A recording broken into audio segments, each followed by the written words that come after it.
lost wandering soul trying to find where I belong. And I'm looking for a place where it feels alright to be wrong. Just a loudmouth, hard-headed, fool-hearted, stubborn old son of a gun.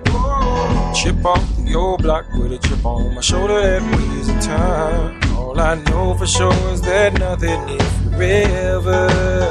And all that matters is how we get along together. Life gets harder every day that I get older. I hope I figure out why I'm here before it's over. 'Cause we're here today, and gone tomorrow. We're here today, and gone tomorrow. Lead the way, never follow. We're here today, and gone tomorrow.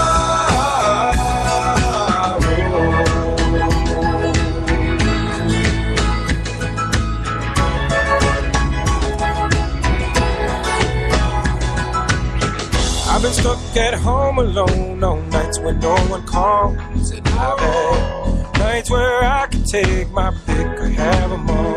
And I've had those days where I searched my pockets for a nickel and a dime. And I've had those days where trying to make money was a waste of my time. I've had shiny brand new leather penny loafers. And I've had torn up used old tennis handed over.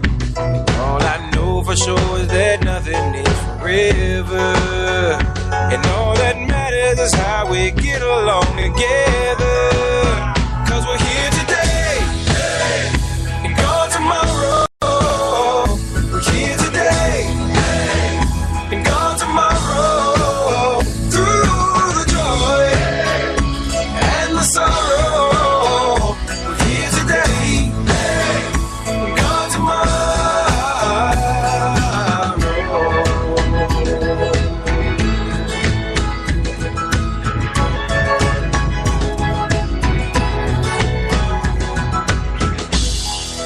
We ain't promised tomorrow, so I'm gonna live for today. Been from 5-star hotels to cockroach motels and Rodeo Drive retail to thrift store resales. I've had chauffeur town cars to an old broken down car. It ain't what happens to you, it's what you do about it. 'Cause we're here today, gone tomorrow. Here today, gone tomorrow. Lead the way, never follow. Here today, gone tomorrow.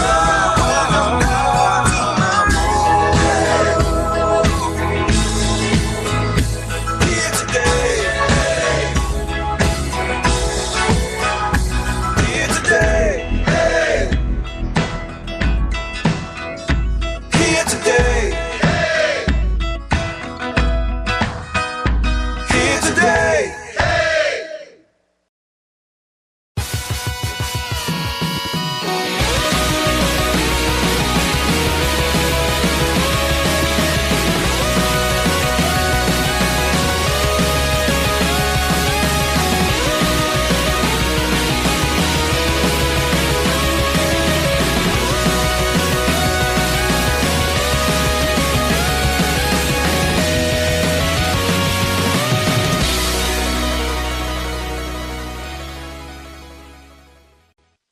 Good evening, everyone. I'm Eric Dewey. And I'm that Renfro! Check me out, yo! I'm being played by Tracy Morgan tonight. It's crazy up in here. I'm back in the studio. They got a pirate flag. There's a soda stream machine. It's ridiculous in here. It's crazy. Hey, Eric! Yes, sir. I just got a bunch of women pregnant. Yes, I saw it. It was airwaves. disturbing, actually. I was watching, and it was It's just through terrifying my voice. yet erotic. It's just through my voice. I'm crazy. We I'm all doing this now because Matthew isn't here. And I know how much he hates the Morgans. So you're just trying to push it out there as much as possible? Is that what you're doing? I have to. I got nothing. 30 Rock is over. Tina Fey won't give me another job. I even said I'd write her memoirs. She didn't want you to write her memoirs? No. I thought didn't she already write? I was like, I could write the sequel. Bossy Pants 2. The Revenge. Actually, it was just going to be called I Work with Tracy Morgan. It was only a page long. Hey. But at least it was accurate. No, the fact checkers will not have their panties in a twist about that. To be fair, though, the page was only a picture of me, and at the bottom it said Tracy Morgan. Well, I do want to... Spelled incorrectly. Well, of course. I mean, that's how you do, as one does.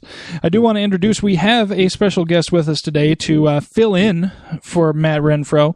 We have the one, the only, the Aaron from the Starfleet Escape Podcast right here on the Four Eyed Radio Network. Aaron, are you still there?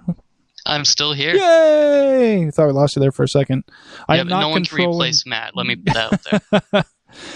I don't have you up on my screen, and we're running this on two separate computers, so I'm just kind of like, Actually, hopefully you're still there. What I think we should do, instead of saying this person's replacing them for the night, I say it's a substitute, because that's what you do. You can't really replace your teacher, so... You can. It's called a replacement teacher. But if they're only out for one day and then they're coming back, then it's a sub. So Aaron is subbing in I don't know if for that's us. going to survive. Not if Aaron brings in the kind of numbers for us that he brings in for his show. I mean, sorry, Matt, but damn. Seriously, Aaron, you guys have been killing it. I'll give you a little preview of what you're going to find out on Monday when I post the official numbers.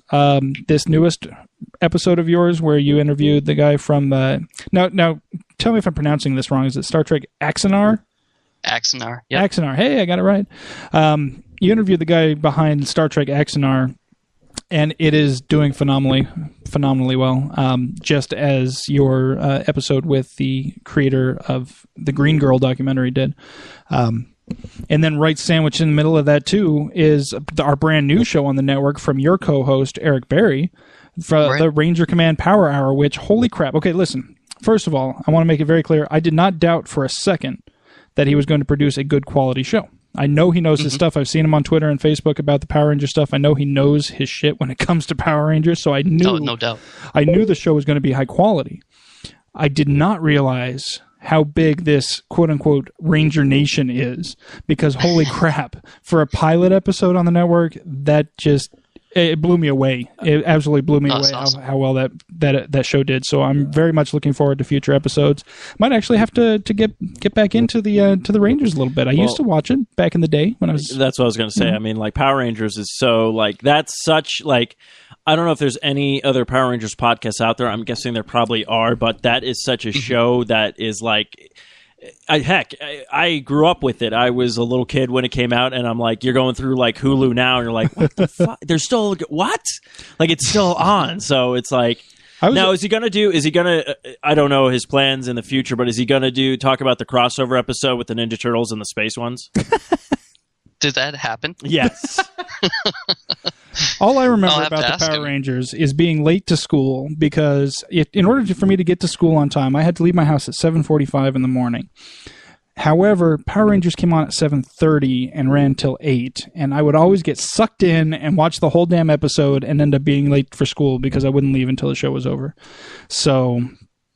And yeah, actually, we're definitely talking about the original series. I never saw any of the spin-offs after the fact. I think the original Races series, that's the one that I like. The one where the Black Ranger was black, the Yellow Ranger was Asian, the Pink Ranger was a girl. Yeah. The only thing they could have done better, if the Red Ranger had been a Native American, it would have been perfect. Oh, jeez. But evidently, they just couldn't pull that one off. And so, shoot. But yeah, no, I think I watched up to. I know they did Power Rangers, then it went up to like it was the same Power Rangers. I think they switched out like 3 of the characters were replaced because they went off to other things, and then all of a sudden it was still Power Rangers, but they got new Zords or something like that, and then they went to they released the movie. Then another movie was coming out called like Power Rangers Turbo, and I was like, all right, I'm done. Well, did you guys ever hear of superhero? What was it? I forget. But it was like Super Saramai Cyber Squad. What? Super Samurai Cyber Squad. Super Samurai Cyber Yeah, Squad. Superhuman Samurai Cyber Squad. That's what it was. Superhuman. Okay, I've heard of, like, I know of the other spin-off series. Like, there was VR Troopers that came out after Power Rangers, and Big Bad Beetleborgs, I think it was called. Can we all just take a moment to reflect on the original Voltron? I mean, come on now. My older brother did not want to watch Power Rangers because as soon as the first episode came on, and then the Zords came out, he was like, "This is Voltron, I'm out," and he just left. He's like, "I've seen this. I liked it better when it was called Voltron." No, but evidently they've done a good thing with it, and they've kept it going because, I mean, they're still making new shows of some type, and their fan base seems to be pretty it was pretty solid. So, and it's funny because actually not the original Black Ranger, but the one who took over for him, he actually now is in voice acting. He was the voice of Ash the Stampede and Trigun and Ichigo and Bleach. So a lot of people have spun off into different careers, except for Tommy. Tommy's still like a hardcore like martial artist. The guy who played Tommy. Cool. Oh, the Green Ranger. Mm-hmm. Yeah, of course, the Green Ranger. Duh, everybody knows that. I didn't know that. I'm gonna have to listen to the show and watch some. I should have been the Black Ranger. I'm a Manitor. That would have been too obvious. It would have been just too. Or is it a manatee? I'm not sure. I don't know biological animals. Well, Aaron, while we've got you here, I want to talk to you a little bit about your show. Obviously, sure. You're here representing your show on the 4-Eyed Radio Network, the Starfleet Escape Podcast, which, as we said, has been doing very well because you've been branching out and doing a lot more interview episodes. A couple of weeks ago, you had the George Poppy, I believe is his name, from who did the Green Girl documentary. Tell us a little bit about that interview and how things went down. Oh, well, so that interview was it's not our first interview. We had an interview in the past. It was kind of like a trial interview with some people from Seattle. Just some people. They didn't have anything to do with anything. They were just some people. Yeah, they were just some people. Random people. And it was a learning experience. From Seattle. In that interview, I forgot to press record for the first 20 minutes of our conversation. So thankfully, I didn't have any of those troubles this time around. Which reminds me, I should probably click record. No, I'm just kidding. Don't pull a Mooney. I've done it before too. You are not alone there. You get everything prepared, especially when we're doing the live shows. Because when you're just recording an episode, it's a lot harder, I think, to forget to actually record. But at the same time, you're dealing with everything else when you're trying to deal with getting people on via Skype or Google or however you're getting them on. And then you add the live element too. You got to make time for that as well. So it can slip your mind to click record. And so that's why I've started, like, when I first get everything plugged in, I just start recording then. I'm like, I'd rather cut out an hour and a half of blank recording than not get any recording at all. Right. So how did you get in contact with George to do that interview? How did that happen? Well, that was actually Eric Berry's doing from conversations on Twitter. Man, that guy does everything. We should have had him on the show. I know, right? No, I do want to get him on the show at some point here in the near future. Oh, Eric? Yeah. I was just saying we should just have him do networking for us. Yeah, he knows how to work the Twitter universe. Evidently. Oh yeah, totally. Eric is. I think he works in marketing. So, I mean, that would probably be good to have him on. But anyway, we got George Pappy on, and we use for the Escape Podcast. We use Google Hangout. So we did a live Google Hangout with him. And that was an awesome time.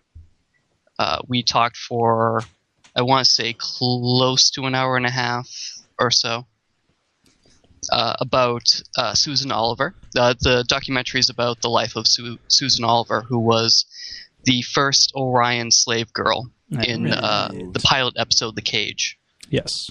Nicolas Cage? No, not that Cage. Okay. I'm sorry, he left me open. I just had to take it. Now, is this documentary out right now, or is it still being in the process of being made, and then is going to be distributed? Where can we go find this documentary if we wanted to go check it out? So it's not out yet. The last time we talked with him, it was in the final editing stages. And then he was going to go to some film festivals. Sundance. Possibly. I don't know. Sundance. That's the one I know. Yeah. I know one. I know one is called Sundance. So Right. I'm going to say But that one. I think there's a Cannes one too. Yeah, there's a Cannes Film Festival. Yeah, there's one about cans. Do you have to? Does your movie have to be about breasts to be in the Cannes Film No, Festival? physical like cans of corn and Oh, stuff, yeah. okay, all right. I could make a movie about corn. In Right. a can. Do And they take it to have the Cannes many Film Festival? cornfields in Arizona? No, you should Actually, you'd be surprised. We have quite a few cornfields and cotton fields. You wouldn't think you'd see a lot of cotton in Arizona, but you do. This is how we sell it. We film just a bunch of cans like in the grocery store and then outside of the grocery store, but the entire time it's filmed with no narration. It's just film, and then we'll just edit going, the corn in the store is okay, but the corn out in the wild, that's the gold. And everyone's like, what? Did Christopher Walken do this? It's the weirdest film I've ever seen. So what made Miss Oliver so interesting that somebody would want to make an entire documentary based just around her? Well, she was in everything during the 60s and early 70s, and she was also a pilot, aircraft pilot. Oh, wow. Did she she serve in like the military at all, or is this just something she's like, I'm just going to be a pilot? Yeah, no, she was just a pilot. Oh, wow. And she did a couple of episodes of directing. She did a episode of MASH. Oh. That was a sad show. It was a good show. Yeah, but it was sad. Why are they even fighting this war? No. And then, she passed away. Spoiler alert. Jeez. Whoops. But yeah, she passed away, and George wanted to get this her story on film before all of her contemporaries also passed away. Mm-hmm. Gotcha. Did he happen to get a chance to talk to Rachel Nichols at all during the course of this? Did that come up at all? That didn't come up. Damn but it! How could that not come up? You should have had me on there because I would have made sure to ask about Rachel Nichols. I will ask about Rachel Nichols pretty much anytime I get the opportunity to think about Rachel Nichols or talk about her or look at pictures of her or anything like that. I will take that opportunity because yes. You want to talk about a hot green girl. Holy moly. Well, apparently Right. she has now a restraining order on Eric Dewey. Luckily, she's Canadian, so it doesn't take much for me to stay 500 feet away because... So she always like, are you stalking me, eh? I'm all, yeah, sorry about that, eh? Oh, it's okay. Just stay 500,000 feet away from me, eh? 500,000 feet. Just stay 5,000 miles away from me. That'd be fantastic. That'd be swell. Don't you know? No, but anybody listening out there, if you don't know who Rachel Nichols is, go check out Continuum on Netflix. Fantastic show, and holy fuck, she's gorgeous.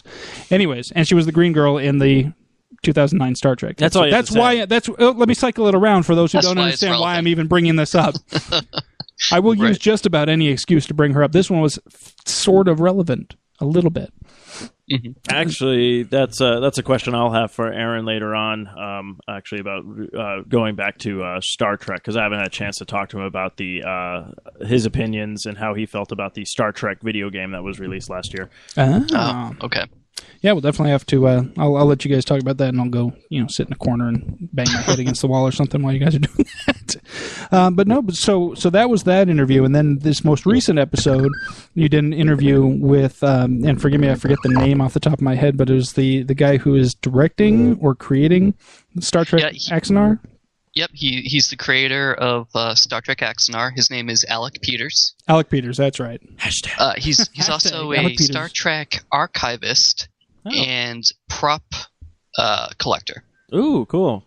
Does he have did he get to show you his huge collection? Like, is it a pretty big collection, or is he just like, I'm starting out? All I got. No, he has a pretty good collection, much better than my collection. I don't have any actual screen used props.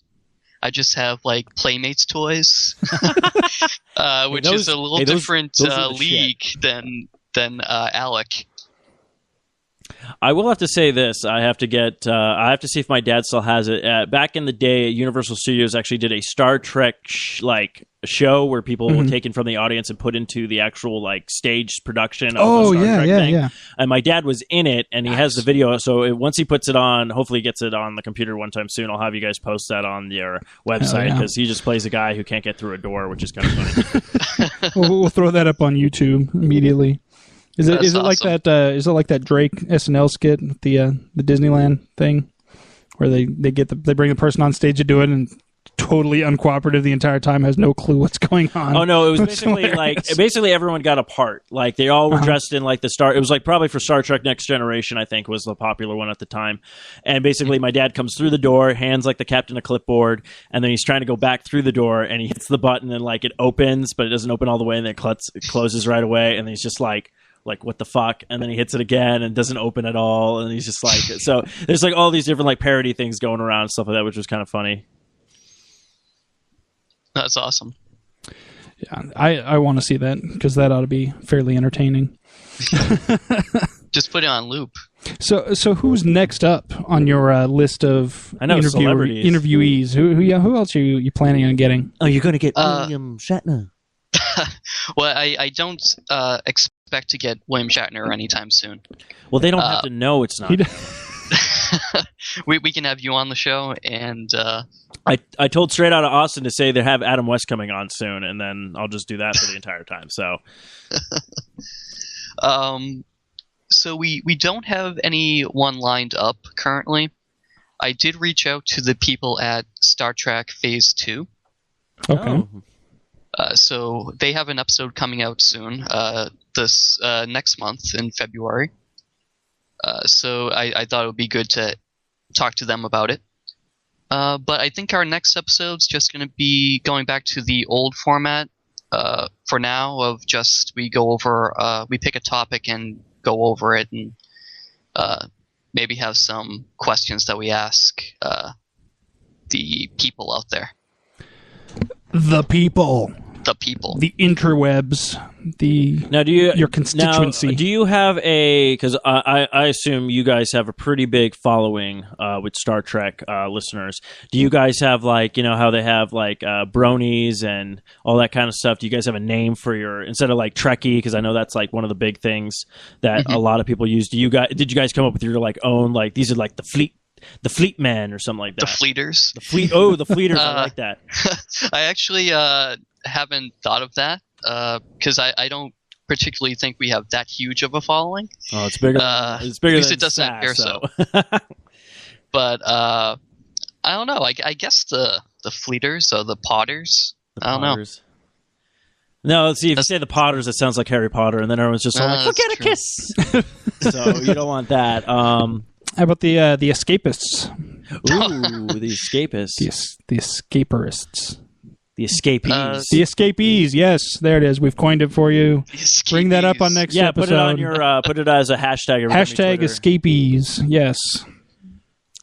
But will do. That's the next tweet I'm going to send out. But prime example, to get a huge following of listeners and stuff like that, what I'm going to start doing, I'm just going to bite the bullet. Even if I hate the show, I'm just going to start watching the My Little Ponies. I'm just going to start a brony podcast, and I know we'll just get the listens for it. That's wow. Awesome. I actually saw your recent drawing. That was pretty good. Which ones? I've been watching a lot of Justice League from Bruce Timm. So then I just started drawing in his art style for a couple of things, and then I was just all I saw that really cool shirt that was on for T Fury, which I ended up buying because I was I don't care if it's a pony shirt. I'm it's the horse from Legend of Zelda. I'm it's just a really cool shirt. So I'm I don't care if people come up to me are you a brony? I'm actually if chicks come up to me and say are you a brony, I'm just go yes, yes I am. Do you like bronies? Now go on down. Yes. Go in on, that case. Go on down to Brony Town, okay? I don't. Would it help my case if I said I was hung like a My Little Pony? Oh. No, I don't want to say that because all of them are females. Oh crap! You have a vagina? No, damn it! Not yet. That's where you say not yet and you cross your fingers and I'm waiting. Just wait if that Kickstarter comes through. Oh, don't start that. Tomorrow we're going to have a bunch of people like, get Steve a vagina Kickstarter.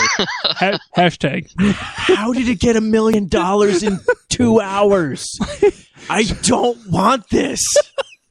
Take one for the team. If our fans donate $1 million in 2 hours for you to get a vagina, guess what? You're getting a fucking vagina.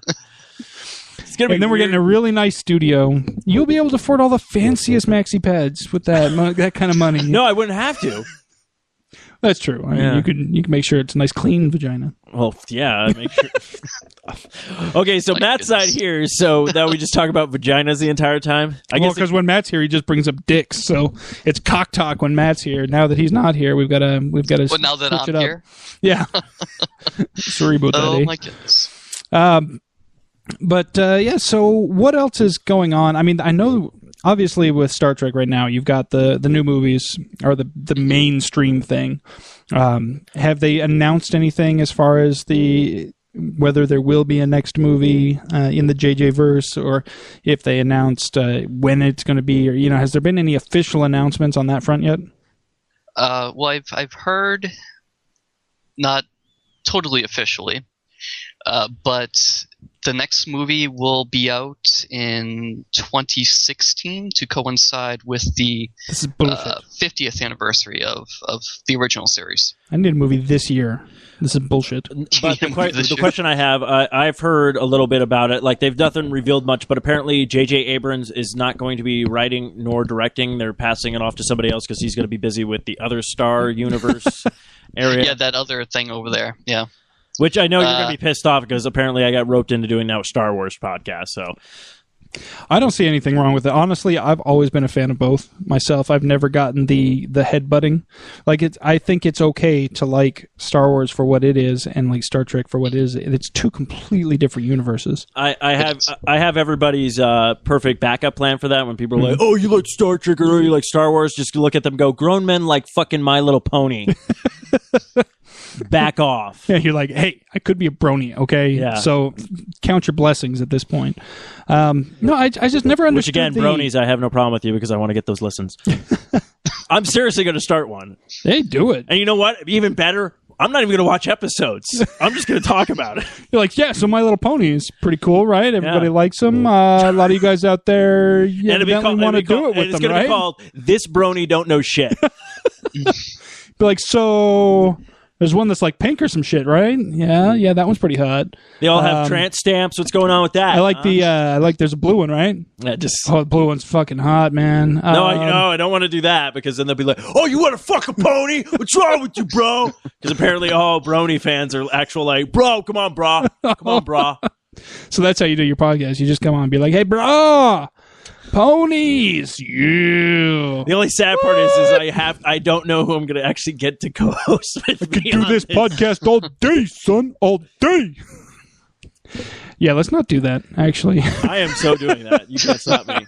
I'm already going to be beating Kevin Smith by one show now because I'm going to be doing the Star Trek ones or the Star Wars ones. So I'm like, you know what? Might as well just keep on trucking. Just don't care anymore. I'll do a podcast about anything. I'm going to do a podcast about ants. Ants are little bitches. Oh, Ant-Man's coming out soon, isn't it? That is true. Nice segue. Nice pull. I like that. Is he reading the show notes or something? I didn't send him over. So, is there anything about Ant-Man in the show notes? No, I guess he was casted, and then Michael Douglas was casted as like the first Ant-Man. I don't know.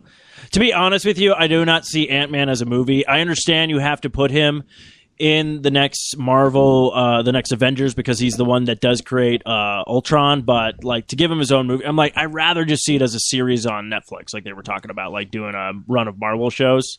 But to give him an entire like full movie, I'm like, to be honest with you, Ant-Man's not that fucking interesting. I made technology that makes... It's not even that. I made technology that can make me shrink down and grow my size. Okay, big deal. And then he's like, and then I built a helmet that makes me talk to bugs. I'm like, who fucking cares? Like, really? That's a natural progression. Like, if I was like, I built a shrink ray. What's next? Maybe an enlarging ray? Nah, fuck that. I want to talk to bugs. I want to talk to bugs. I don't want to talk to animals. I don't want to talk to higher life forms. No, I'm going to go for the bottom of the gene pool. Can I make a helmet that can make me talk to amoebas? Yeah. Like that's what I want to talk to. Actually, you know what would be cool? To have some way to like talk to viruses. and like bacteria and shit. Be like, yo, virus, listen. I know you're just trying to propagate yourself. It's cool and everything, but dude, you're like seriously killing this guy. Are you like you are killing him? Do you understand? Hey, virus, man, you ever got your dick sucked? It's like that's what it sounds like listen. to do. You think you're winning, but guess what happens? But listen, buddy. Once you kill all those cells in that body, you're dead too, man. You're not doing yourself any favors, man. Just listen to me. Say, hey, just come. See, I could talk down a virus. So, what would you be, virus man?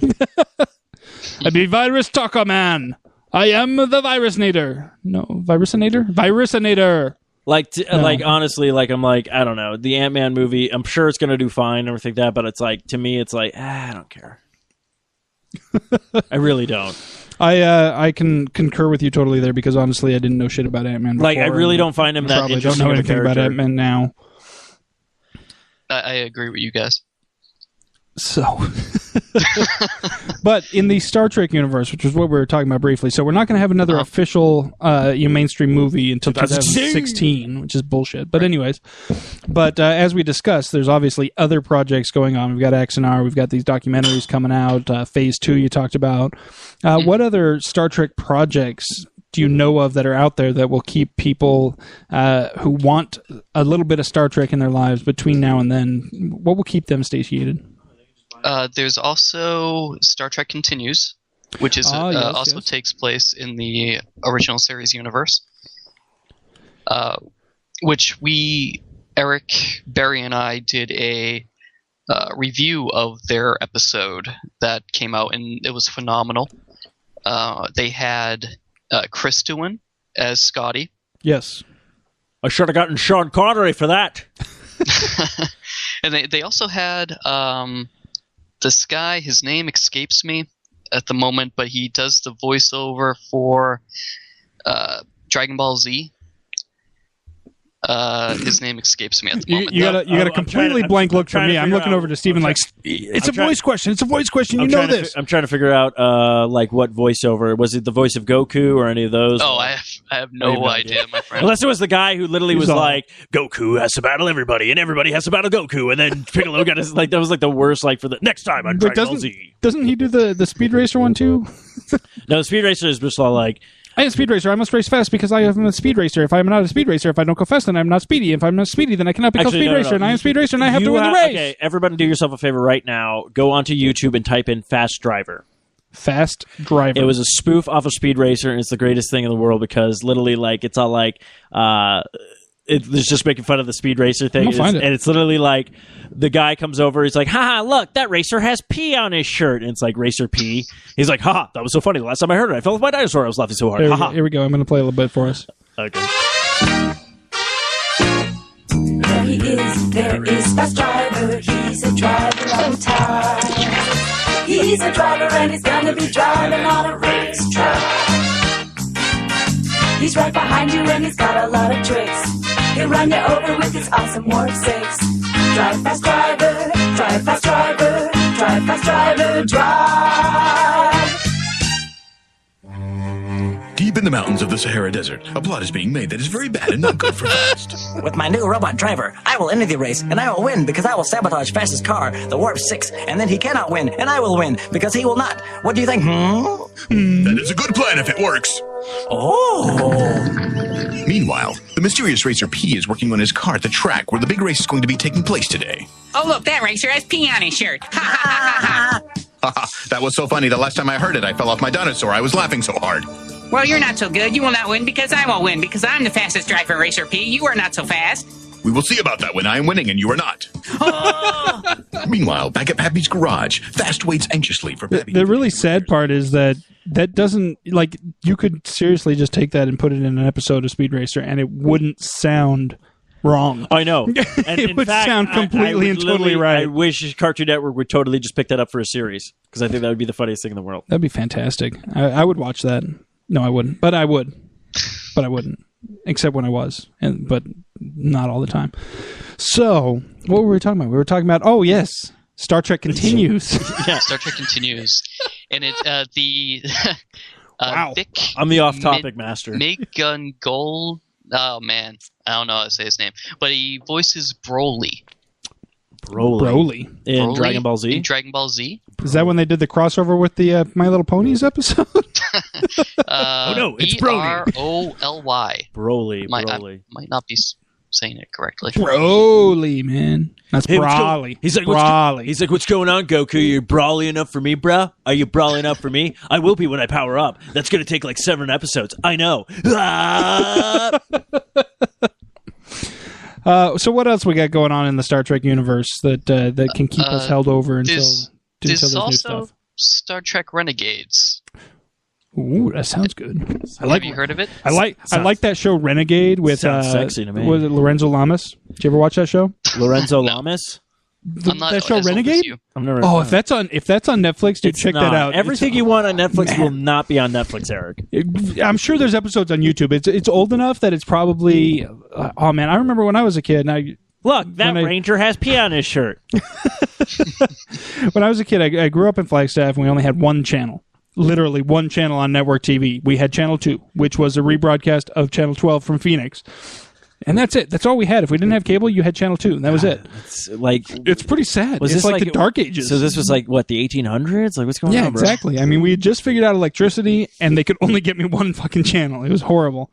But Medicine! At 2 o'clock in the morning, what would come on was Renegade and Hercules. And I fucking hated Hercules. Hercules was bullshit. But Renegade with Lorenzo Lamas, oh, that was a good fucking show right there. That was some good stuff. So anyway, Star Trek Renegades. What's all that about?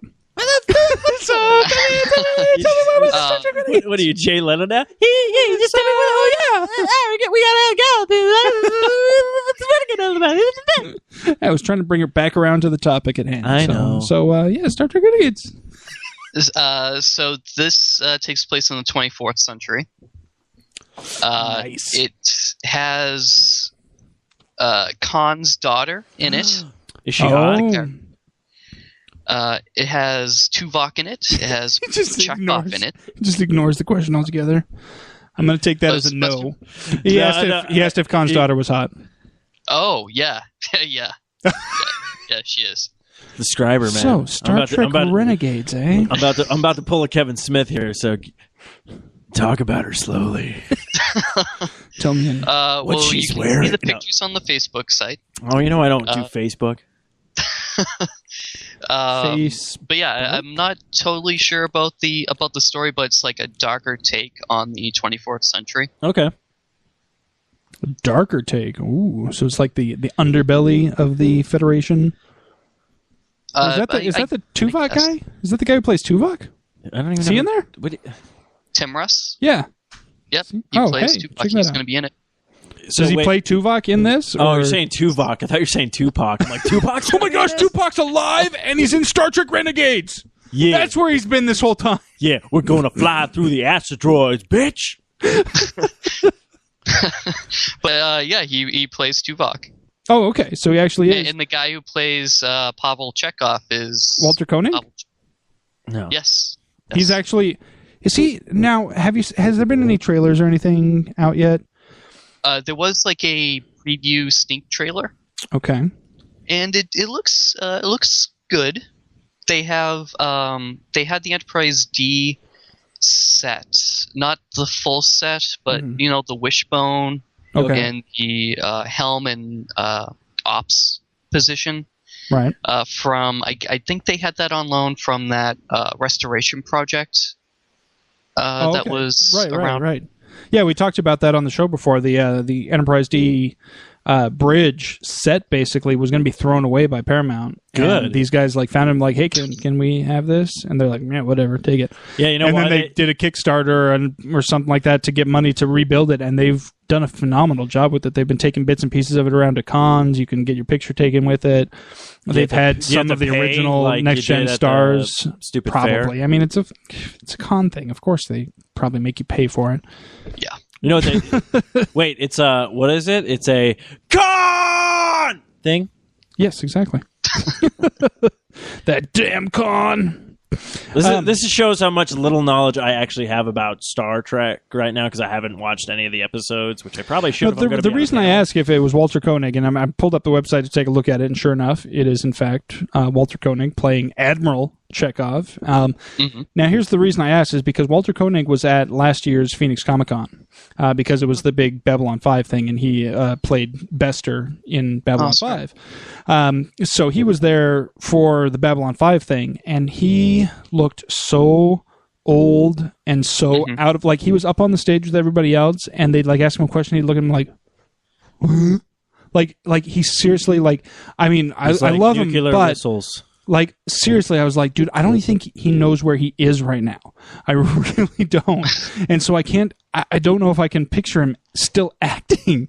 I hope that he's great. That'd be fantastic. But just based on what I saw at Con last year, I'm a little worried about that. From what I saw, it looked okay. But I mean, granted, it was only maybe a minute-long clip. Okay. So, well, it's possible. It could be one of these guys who, like 90% of the time he doesn't know what's going on, but as soon as the camera hits him, he's like, boom, on point. Well, he probably asked that. Like Ronald Reagan. Yeah, exactly. He probably asked seriously. He probably asked that at like the beginning of the thing. Is this recorded? No. It's like, what's going on here? Then his head's just like, fuck it. Be like, Walter, your lines. What? To be or not to be. I was like, what the Make crap? it so, number one. And don't make a number two. So, Stephen, if you want to check it out, it's Adrienne Wilkinson is evidently the actress who plays Khan's daughter. And, yeah, I'd stick it in and wiggle it around a bit. That's for sure. You know, Eric, every time I hear you say that, you just take the fun out of my sexless Holy level. crap, Robert Picardo's in it, too? Robert Picard? Is he Robert Picardo. Oh. The guy who played the They Doctor have a lot of in big names in Voyager. Like, holy crap. Like, I these are really need to rewatch some Star Trek. I know, like, this guy, I don't know if he's been big in Star Trek, but Gary Graham, I've seen him in stuff before, too. Oh, yeah, Gary Graham. He was... Richard Hurd, I've seen, like, these are real actors. This is like legit. I thought this was going to be like another web. I thought this was like a bullshit show, like Socially Awkward. I really did. Seriously. But no, this is like high-end stuff. When are you going to get somebody from Renegades on your show? I don't know. You should get Courtney Peldon on. Just based on the picture. I've never heard of her before in my life, but based on the picture I'm looking at right now, you should definitely get her on your show. Gary Graham is also going to be in Star Trek Axanar, playing Larissa the role Gomez, of too. Saval that he played in Star Trek Enterprise. He's going to be reprising his role. So I got a dumb question. What's Axanar mean? It's the location of a battle. Okay. Remember the Battle of Axanar! Exactly. Do you? Renegades has Grand Imahara on here, too. Who? I thought he was doing Continues. Is he doing Continues and Renegades? Say that again? Grand Imahara from Mythbusters? Oh, I don't know. Oh, is he doing like I could have special sworn. effects? No, he's like on the show. Like he's Lieutenant Masaru. Well, the guy who plays Can I be on this Kirk? now? The guy who plays Kirk in Star Trek Continues is also playing a Cardassian in Renegades. Okay, a Cardassian. Not a Kardashian, but Not a Cardassian. Hell no, not a. The only reason they would need to bring Kardashians onto, man, it's so fucking confusing. That family should seriously change their name. Actually, you know what would be better? If that family just like took a long walk off a short cliff.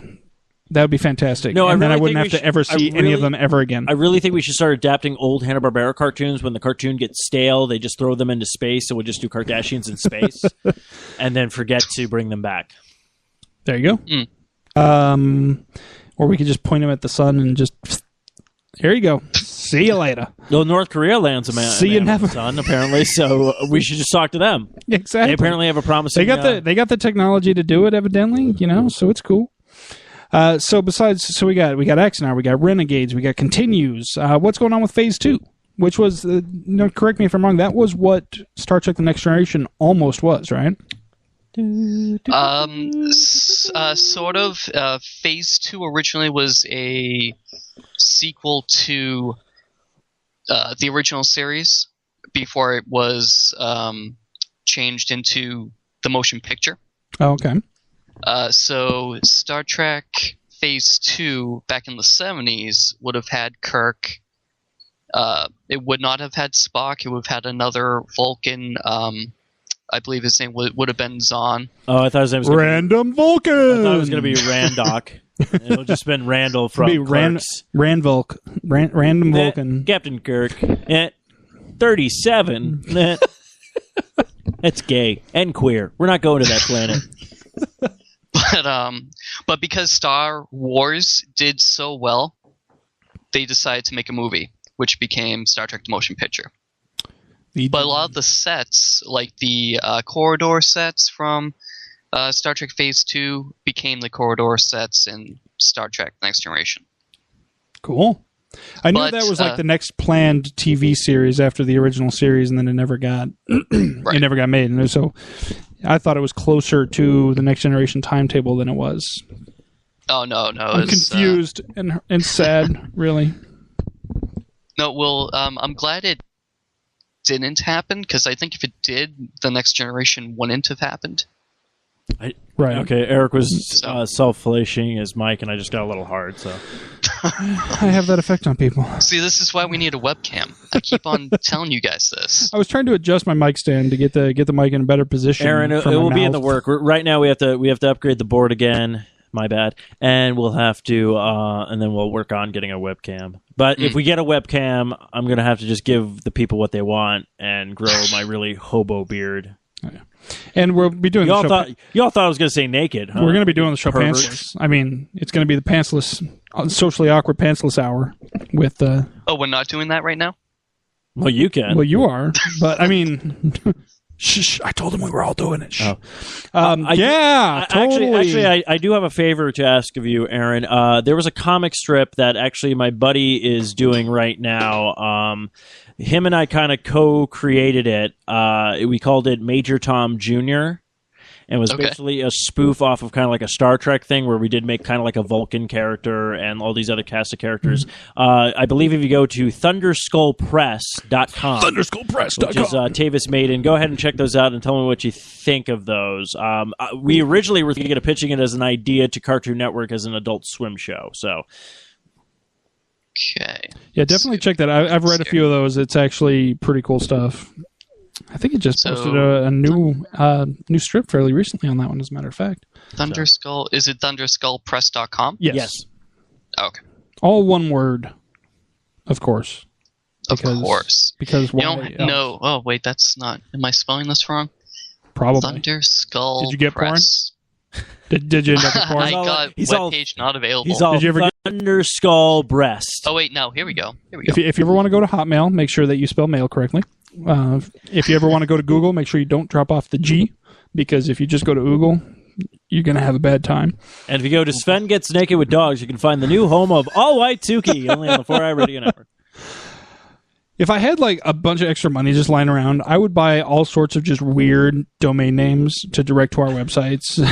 SvenGetsNakedWithDogs.com would be one of them for sure, if it's available. I mean, we'll find out. Who knows? Do you even brony, bro? What should be another one? Oh, maybe I should call the show that. I'm just coming up with ideas. Do you even brony, bro? I'm just spitballing here. Bro, do you even pony?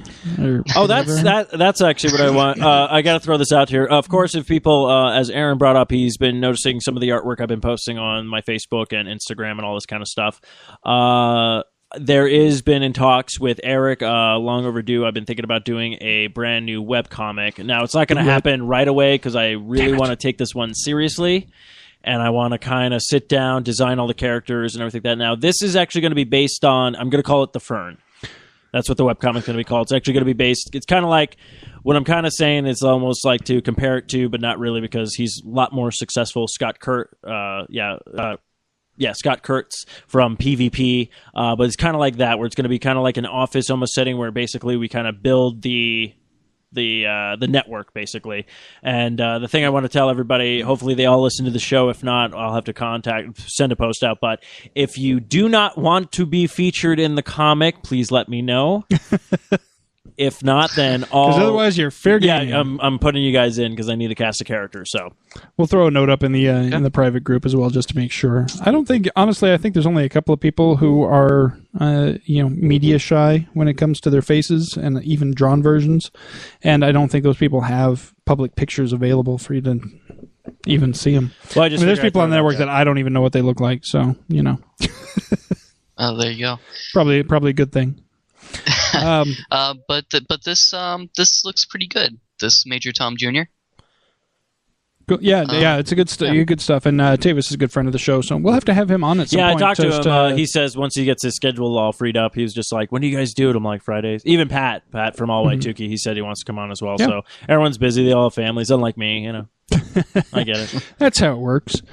All right. Well, I think it's just about time to go ahead and cut to break. Even though Matthew's not here, he did send us over a fantastic new episode. We're going to be listening to some music, bro. Of the Fro Show. We got episode number 42. It's the answer to life, the universe, and everything. He actually entitled the episode "The Meaning of Life." So that's pretty cool, I think. Oh, let's do it. How about this? Hey, Matt, your show sucks. What the fuck? So let me just normally he reads off who he's playing on the episode. Since he's not here, I'm going to go ahead and pull it up and tell you. This is episode number 42 of the Fro Show, and it's got tracks from Belarus, Sunwill. I have no idea who that is. George Woods, who I believe has been featured on the show previously. No, is George Woods related to James Wood? And Steve Anderson. So that's cool too. Why? Oh, I've got something. Oh, I need to find out what's going on my computer right now because I'm getting like ad links posted into the website. Yeah, have fun with that. That's not good. I'm gonna just slap somebody if that's on my computer or if that's something that's on the website. Do me a favor while we're on break. Pull up the Fro Show episode, 4iRadio.com/Fro042, and tell me. I want to see if you get these same links that I'm seeing.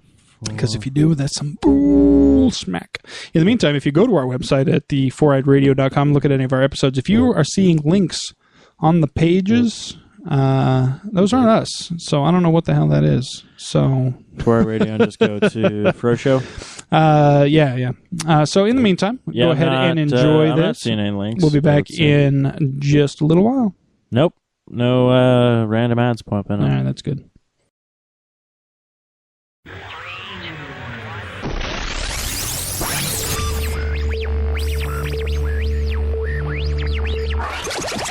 Welcome back, everybody. This is episode number 42 of The Fro Show, being brought to you proudly on the 4i Radio Network. As always, I'm your host, Matthew Renfro, and this is my weekly independent music podcast. How the hell are you? How are you guys? I feel like I haven't seen you for a week. It's because I haven't. Last week, I was a little busy, so I didn't get a show in there, but week before, released the extra long episode with Christopher Murray. I hope you guys all enjoyed that, and hopefully I can get some more interview sit-down type shows here on the Fro Show in the future. Give me your feedback. If you liked it, let me know. If not, let me know as well. I appreciate all the feedback I could get. So what's new with me? Well, this weekend on Friday, I'm recording this on Wednesday, so when it goes up on Friday, I will be up in Greer because I'm going on my first ever snowboarding trip. And I'm a little scared because I feel like I'm going to break my body, but I'm also excited at the same time. So I have been watching instructional YouTube videos on how to get a basic idea of what I'm going to be going through. Obviously, I know that by watching these, I am not going to be, anywhere near comprehensible of being an expert or anything like that, but I know how to, walk with the board strapped to my foot, and I know how to lead, and my whole thing is being able to turn and stop and kind of adjust my weight and all that stuff. So we will see how it goes. Again, kind of looking forward to it, but I'm also kind of scared. So if you guys don't hear from me for a while, it's because I'm probably in a hospital somewhere in an ICU in a full body cast. But let's not have that happen, okay? Think positive thoughts. All right. What else? Tomorrow, Thursday, I have to give a presentation at my company, which I'm kind of... I'm not really nervous, but... I'm kind of apprehensive. I mean, I can talk to a microphone all day, but public speaking kind of gives me the heebie-jeebies. I think I'll be okay. I've got, everything that I want to to talk about and all that stuff. But we'll see how that goes.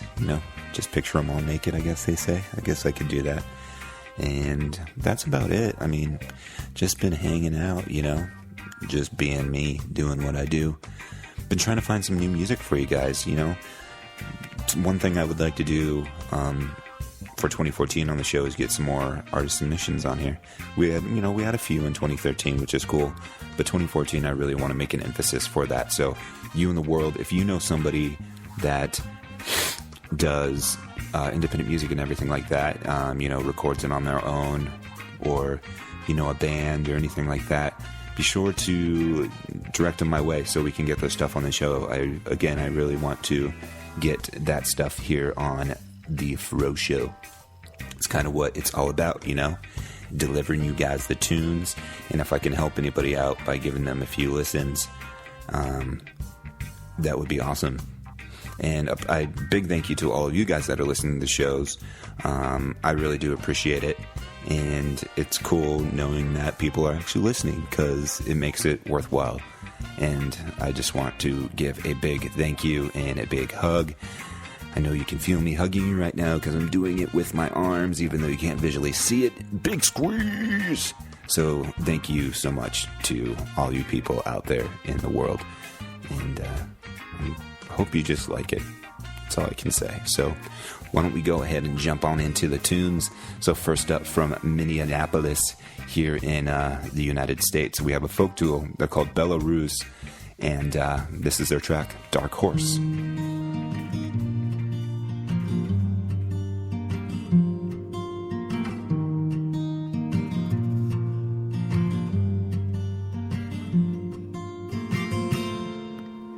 I woke up and down the steps I ran into your arms. Your clean white dress and hair a mess blew brilliant alarms into my ears, and it's something worth seeing when you turn your eyes to me. Tell me, babe, do you believe in everything you see? Believe in me. That's love. That's love. That's love.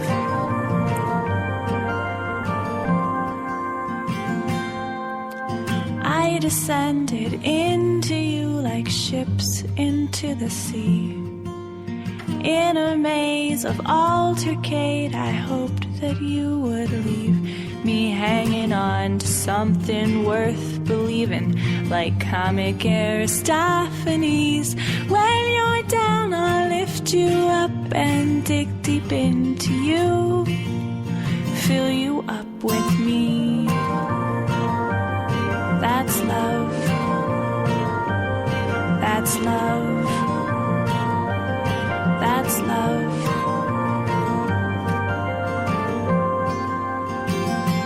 You were the dark horse on which I rode. I gave you my sword and shield, myself exposed to witness an honest man with honest deeds, falling on his bloody knees. God has chosen all but me, and I have chosen you. Yes, I have chosen you. That's love. That's love. That's love. That's love. That's love.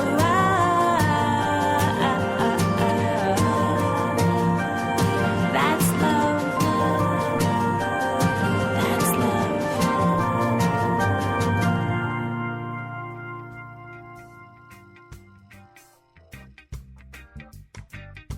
You know when you hear a song and it just kind of puts a smile on your face? That's what that track does to me.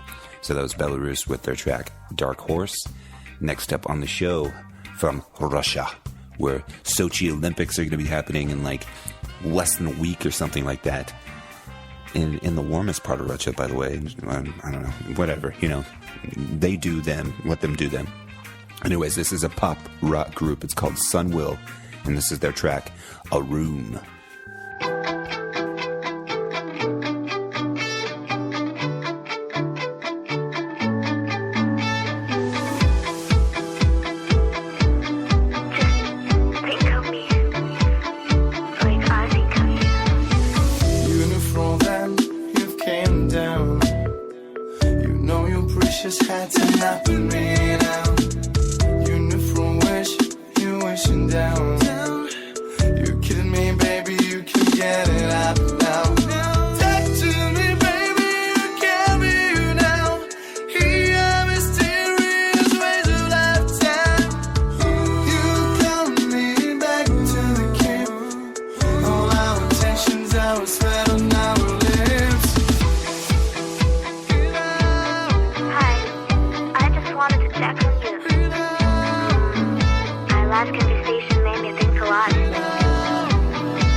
too close to show you the way from the knees to the sky.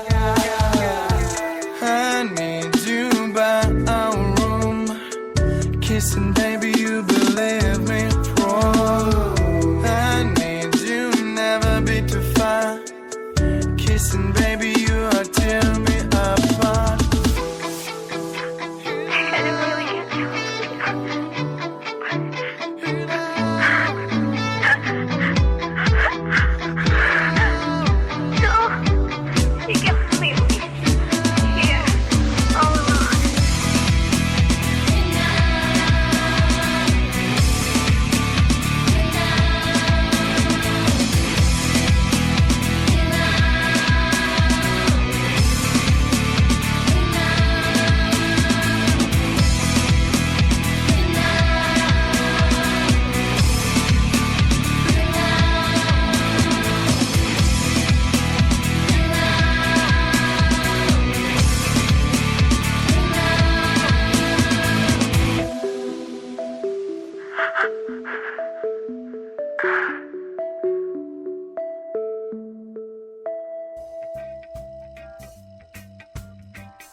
That was A Room by Sunwill. And next up we have from Boston, Massachusetts, we have George Woods with his track, Wasn't Enough.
You kept me around just for having sake.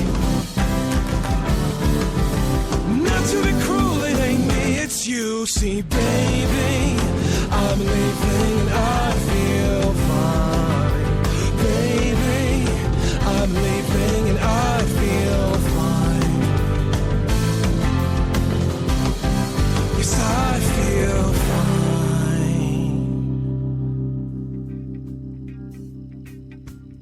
Last up here on this here episode, we have from Chicago, Illinois, Steve Anderson with Late Night Girl. Now, this is the title track off his new released album entitled Late Night Girl. So, better get that booty call in. LOLHAHA.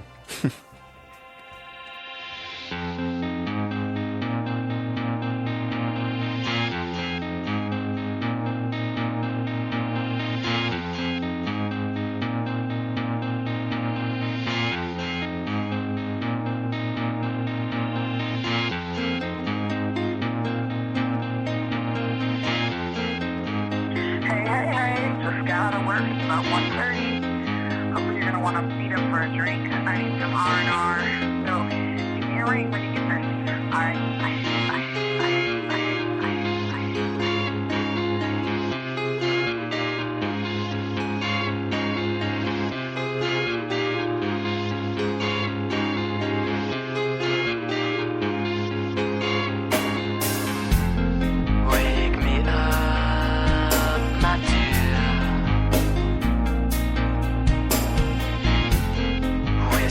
Something in my ear.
All right, that's going to do it for all the tunes on this here episode of The Fro Show. Let's recap on what you heard. So, first up, we had Belarus. We then had Sunwill, George Woods, and last we had Steve Anderson.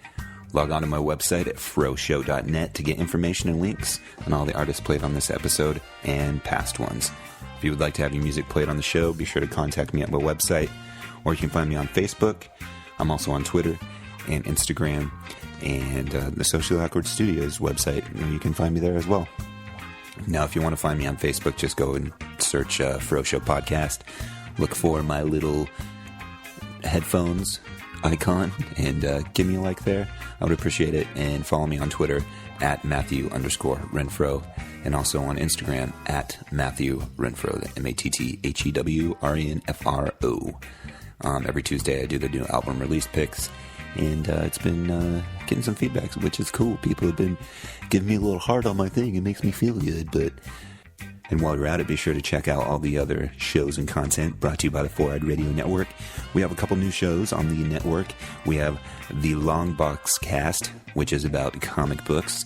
And then we also have Ranger Command Power Hour, which is about Power Rangers. So if any of those tickle your fancy, be sure to check them out on Socially Awkward Studios. And you can go there, or you can go to the 4-Eyed Radio Network website and check them out. Please do, because we appreciate it. So this is going to do it for episode 42. Thanks for stopping on by. Come by next week, because hopefully I'll have a show. If I'm not in ICU in a body cast because I fell off the side of the mountain. Let's hope not, okay? Alright guys, I'll see you guys later when I de-thaw from being cold up north. Okay, bye.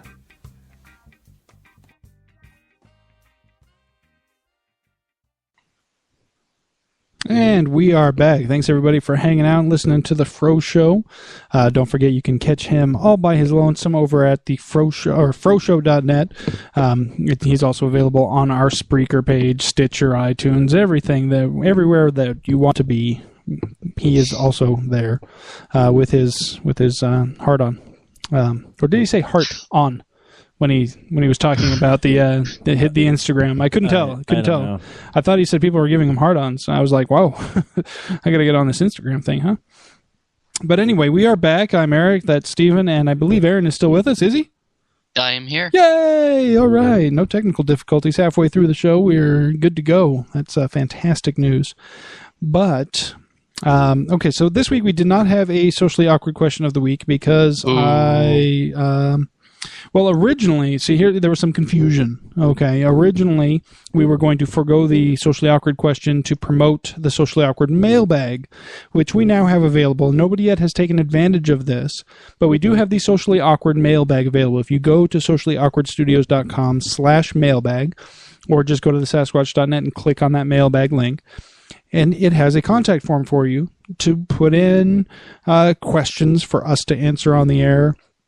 Shout outs if you've got a birthday or an anniversary or a 3 years sober date to celebrate whatever you've got. Throw it in there for us. We'll read it on the air. You can put in your real name. You can put in a fake name. We don't care. Just hit us up there. Go to sociallyawkwardstudios.com/mailbag and drop us a line. You'll be glad you did. Okay, trust me. Deep down inside, you will feel a welling up of beauty. Just right from the center of your soul, just this beauty that you can feel. It's okay. Maybe your results may vary, but do it anyway, because you never know. I mean, if you don't do it, you won't know, right? It's like those Facebook pictures. It says click like and wait for 3 seconds and something will happen. Nothing's gonna happen, but it's still cool to try, right? No? Okay. Anyways.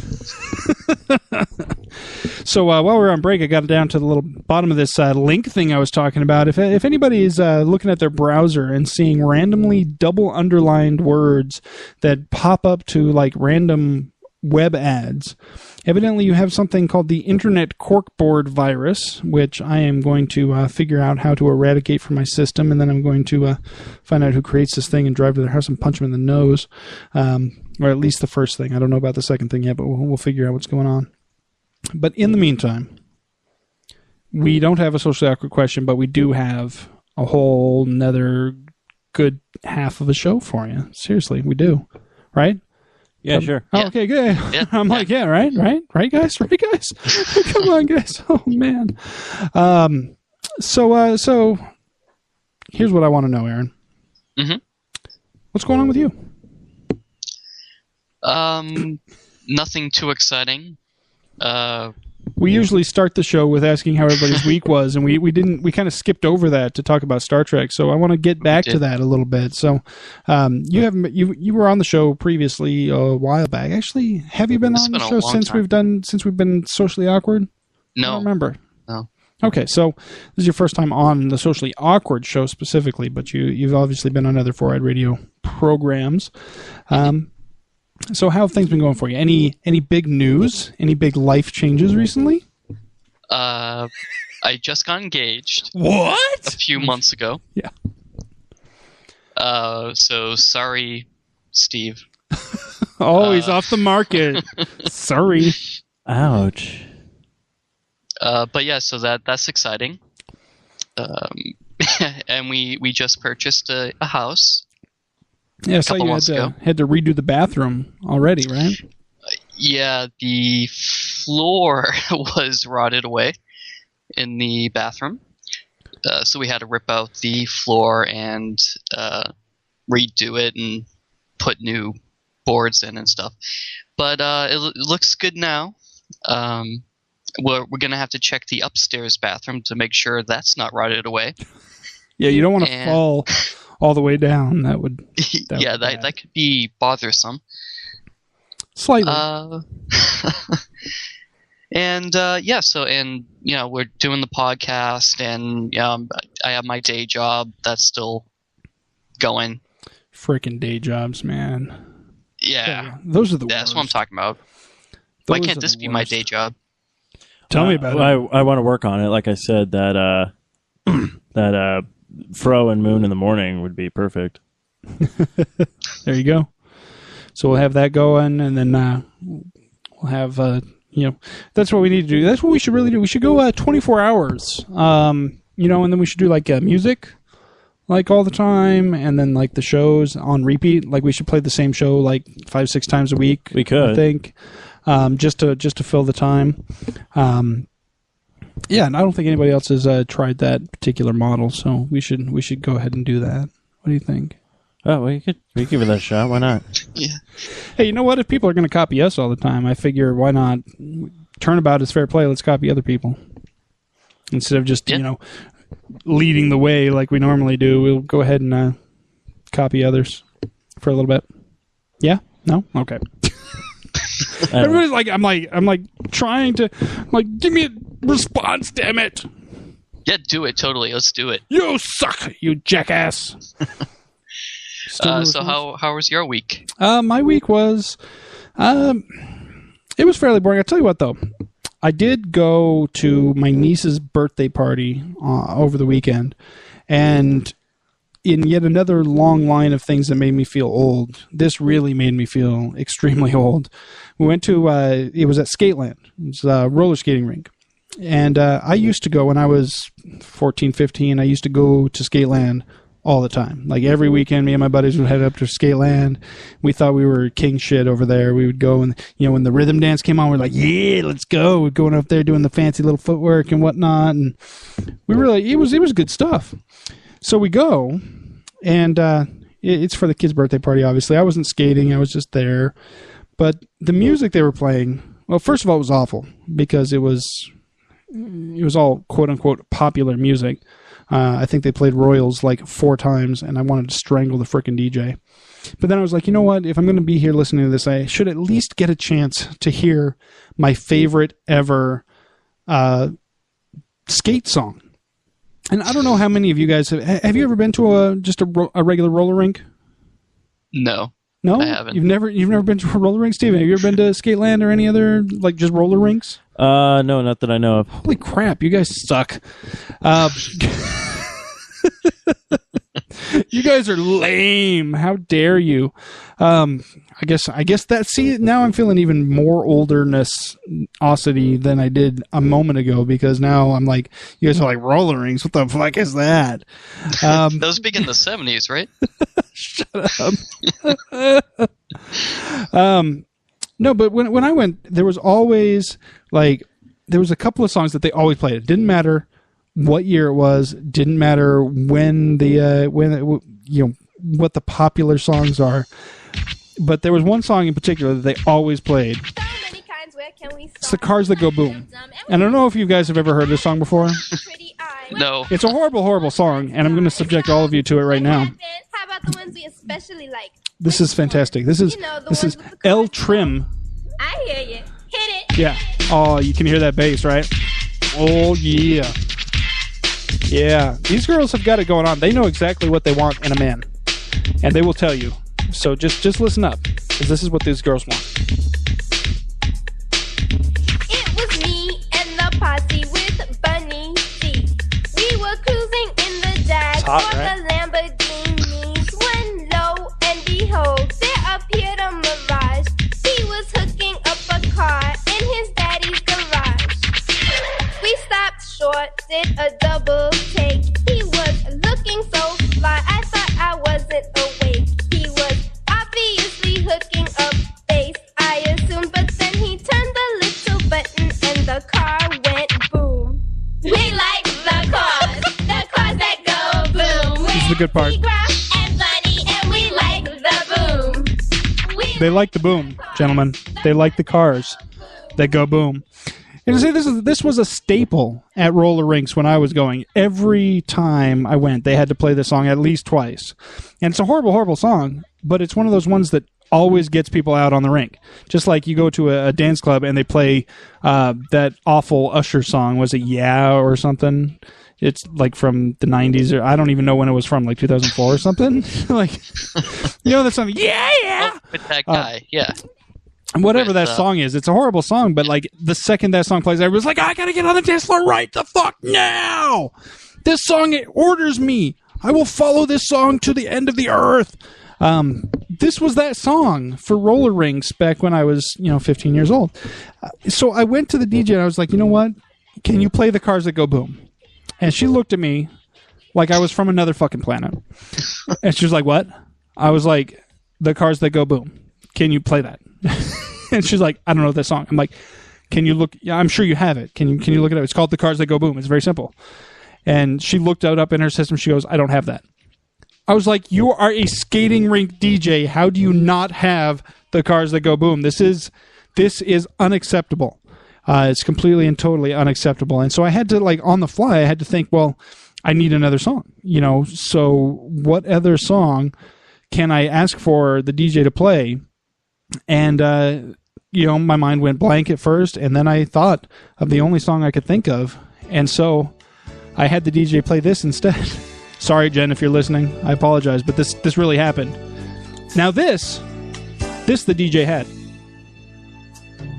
Look at what's happened to me. I can't believe it myself. I can't even believe it myself. Suddenly I'm up on top of the world. It should have been somebody else. Believe it or not, I'm walking on air. I never thought I could feel so free. Now, this was fantastic because once they started playing this, I started looking around. Of course, most of the kids were just ignoring the music and just, doing their thing. But there were some kids who were like looking like up at the speakers and like looking around like, what the fuck is this?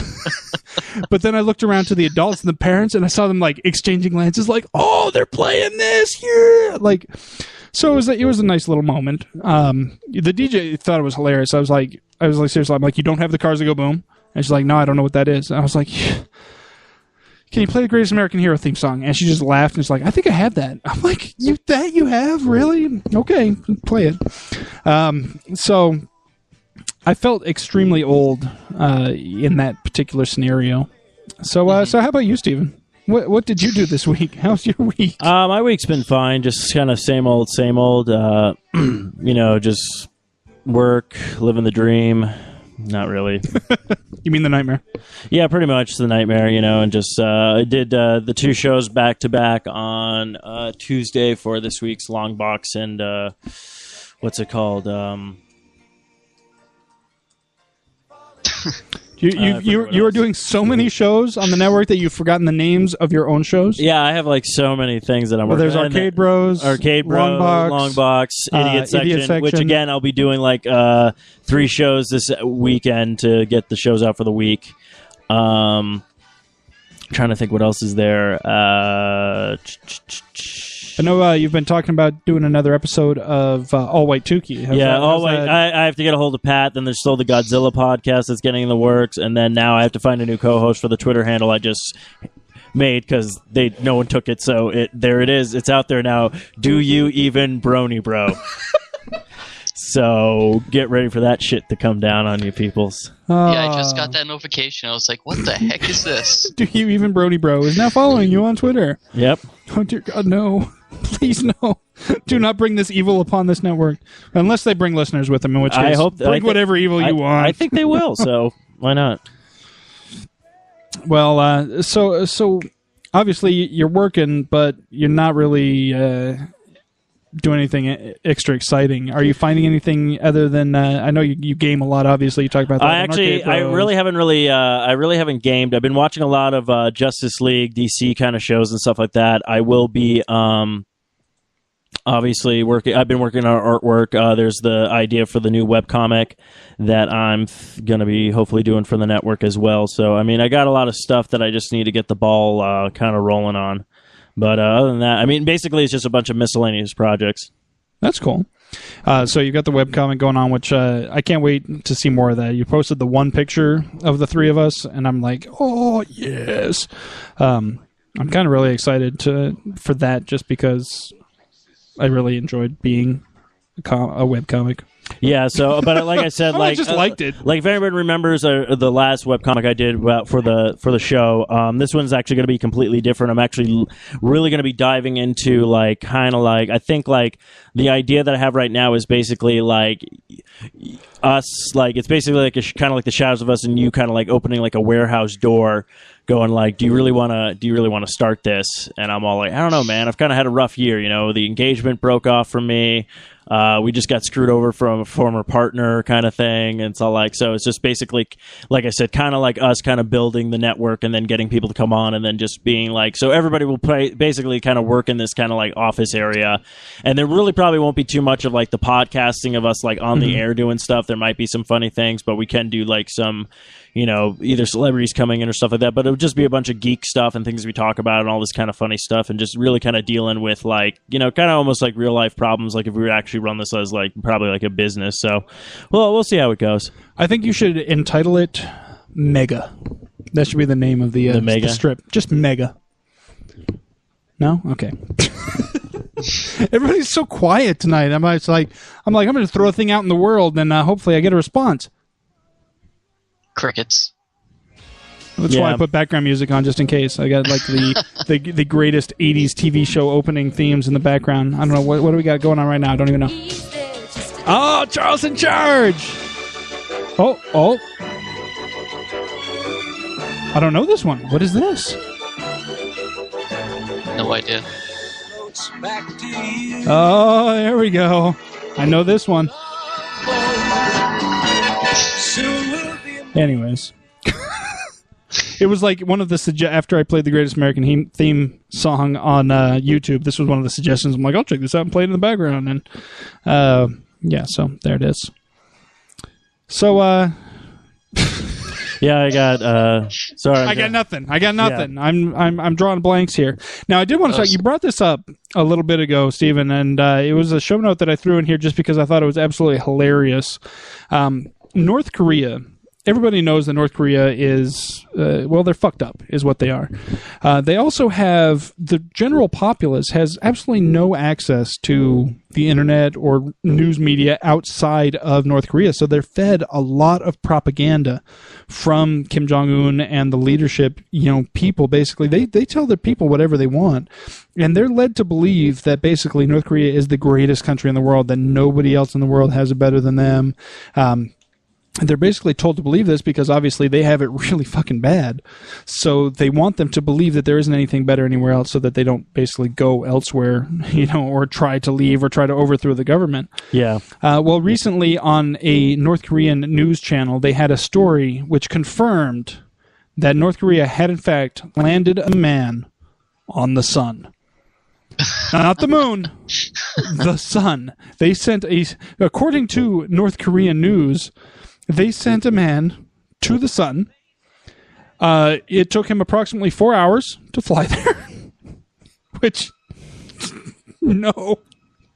And he came back the same night. He took a walk on the sun, came back, but he went and... Now, here's the best part. They sent him in the evening so that it wouldn't be too hot. Wait. Okay, I'm sorry. I just kind of tuned out for a little bit. So they sent a man to the sun, and they did it at night.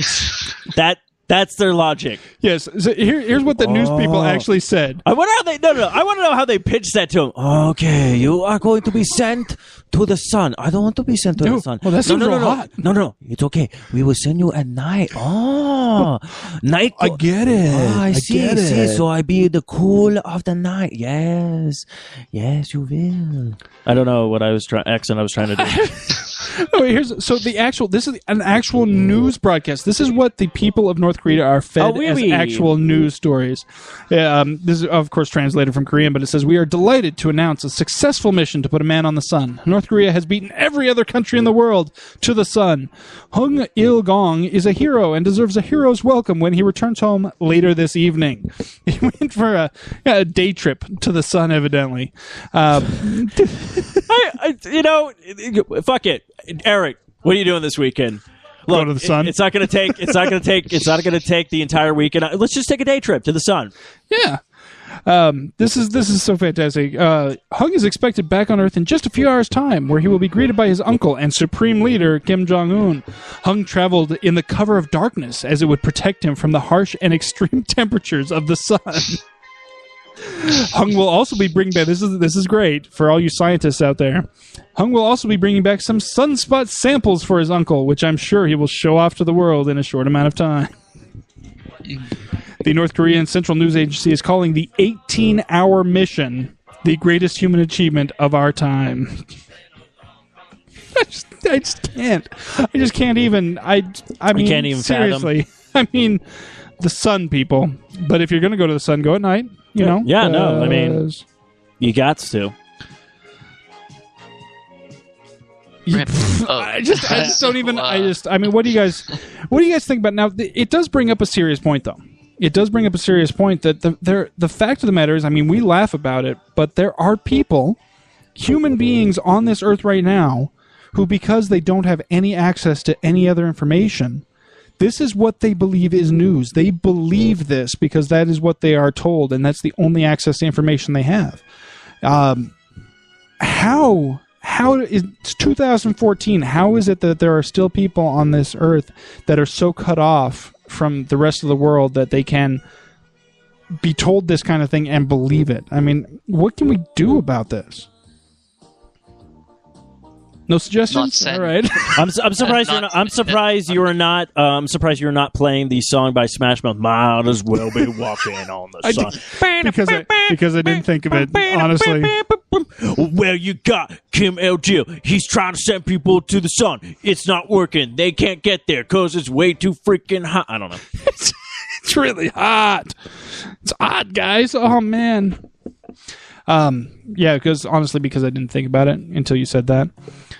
But so, how do we combat this type of rampant? Why don't we just fuck with the North Koreans and just be like, we're going to Pluto, bitch. It's going to take us a day. Yeah, we're going to Pluto. Hold on. I just went. I just got back. It's cold, motherfuckers. But that's okay. I went during the day, so it'll be warm.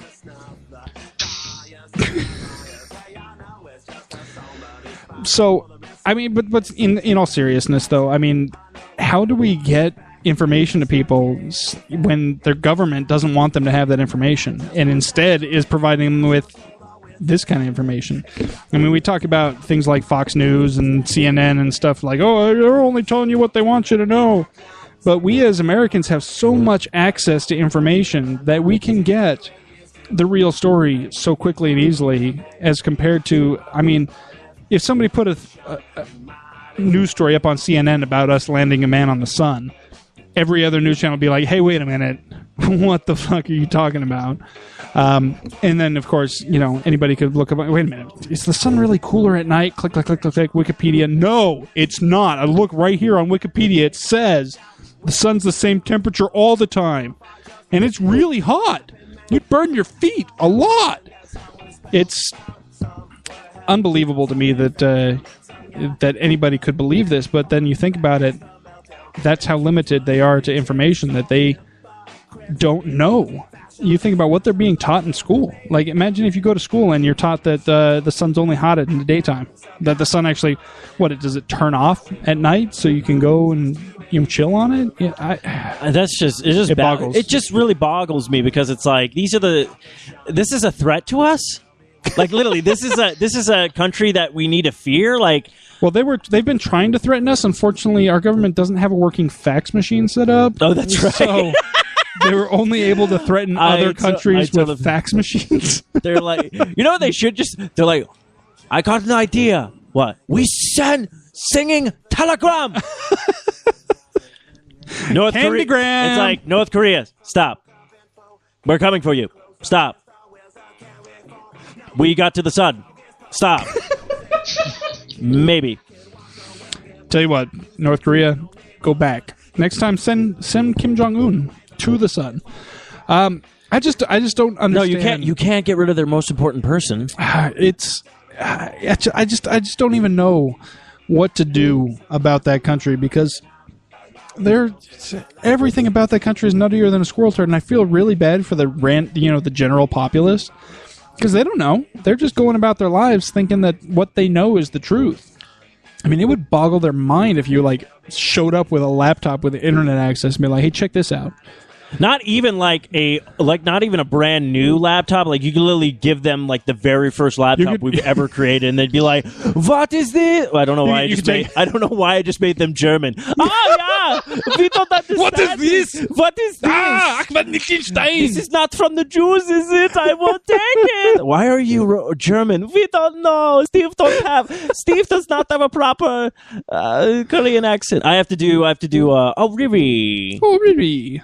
I'll reread. Hey, now that's racist against Asians. Oh yeah, shit! It's also Chinese New Year, so happy Chinese New Year to everybody. Yeah, what is this year? What is that? Horse? The horse. Year of the horse. Yep. so guess what? This year is hung like me. If someone calls you a horse this year, you might be a fucking horse. Be like, thank you, I appreciate that. You should tie that in. Actually, speaking. Oh, yes, and speaking of horses, don't forget to check out the Do You Even Brony, Bro? New podcast will be coming soon to the 4i Radio Network. You think I'm kidding, but I just set up the Twitter feed, and I'm working on the Facebook page right now. Oh, my goodness gracious. Well, I think that proves that this will be the year of the horse, or at least the year that we get fucked like a horse, because bad things are happening, people. Bad things are happening right in front of me, and it scares me. I'm terrified. Save me. Send me to the sun.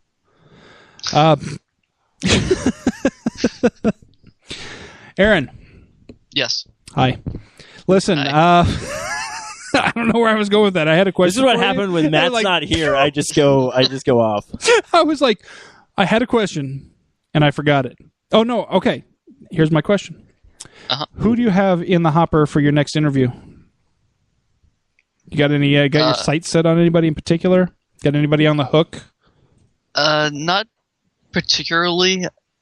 I have sent out a communication to Phase 2. I haven't heard anything back yet. What if I told you I could get you J.J. Abrams for your show? Oh, that'd be awesome. I really wish I could tell you that, because that would be awesome if I had that kind of power. Can you imagine? I don't have that kind of power, man. I'm sorry. It would be pretty awesome, though, right?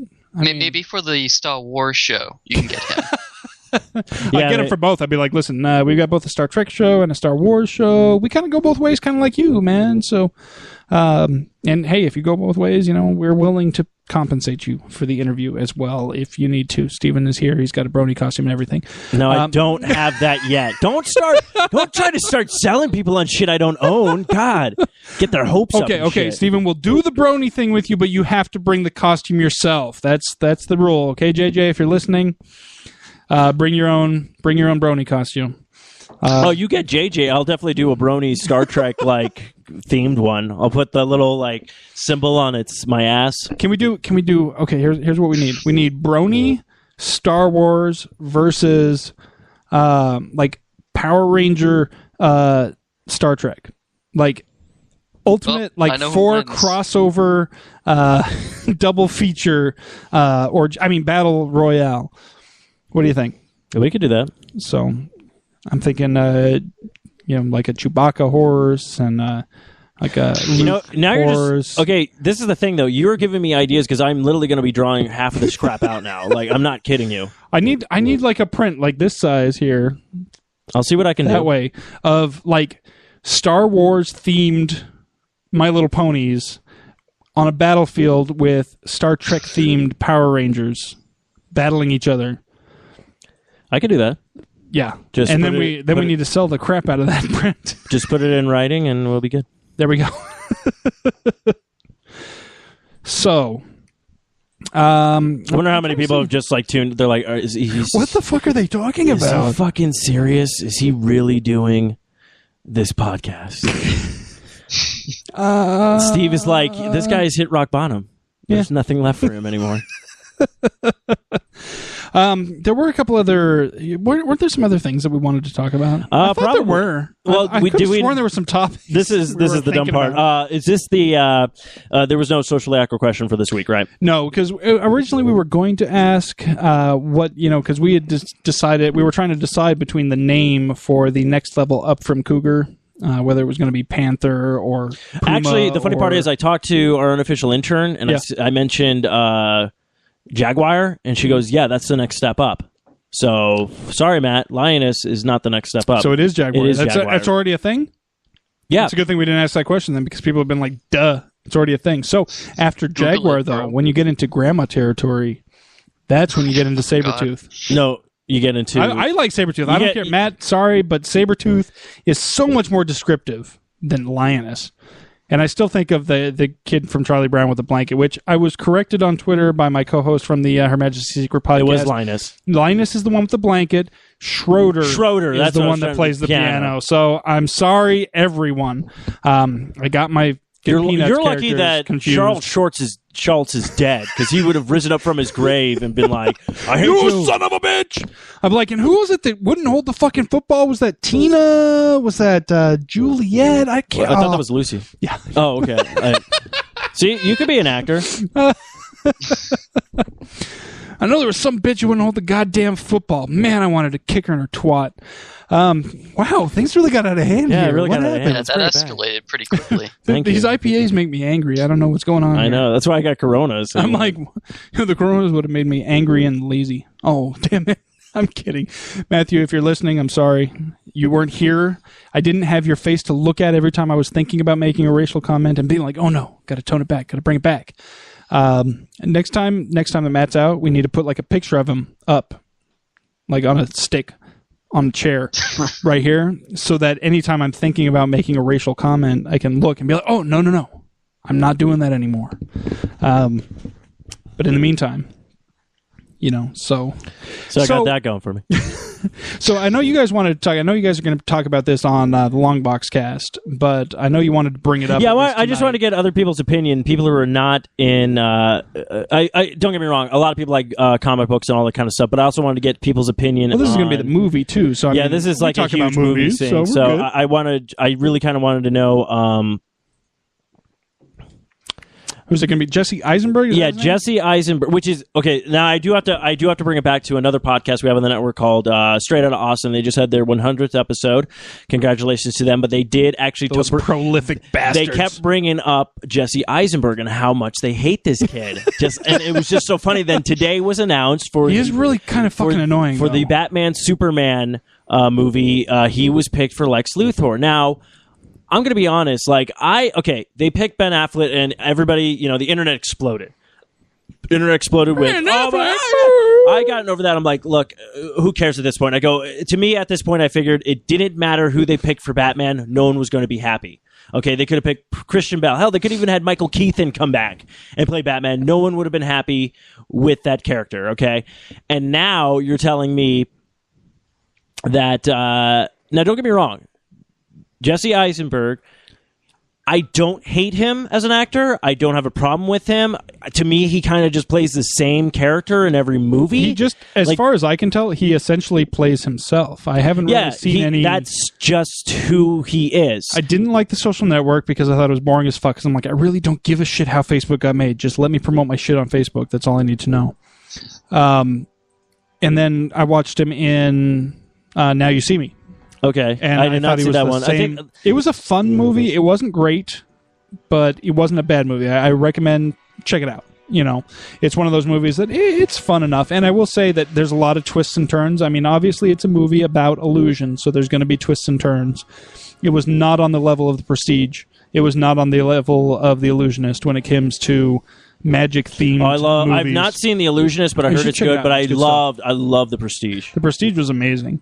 This is not on that level, but it is a fun movie. You won't feel like you wasted your time watching it. It is a fun movie, and the other actors, specifically the Hulk in that movie, is fantastic.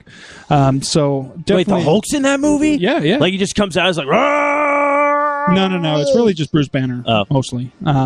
You don't actually see the Hulk anywhere.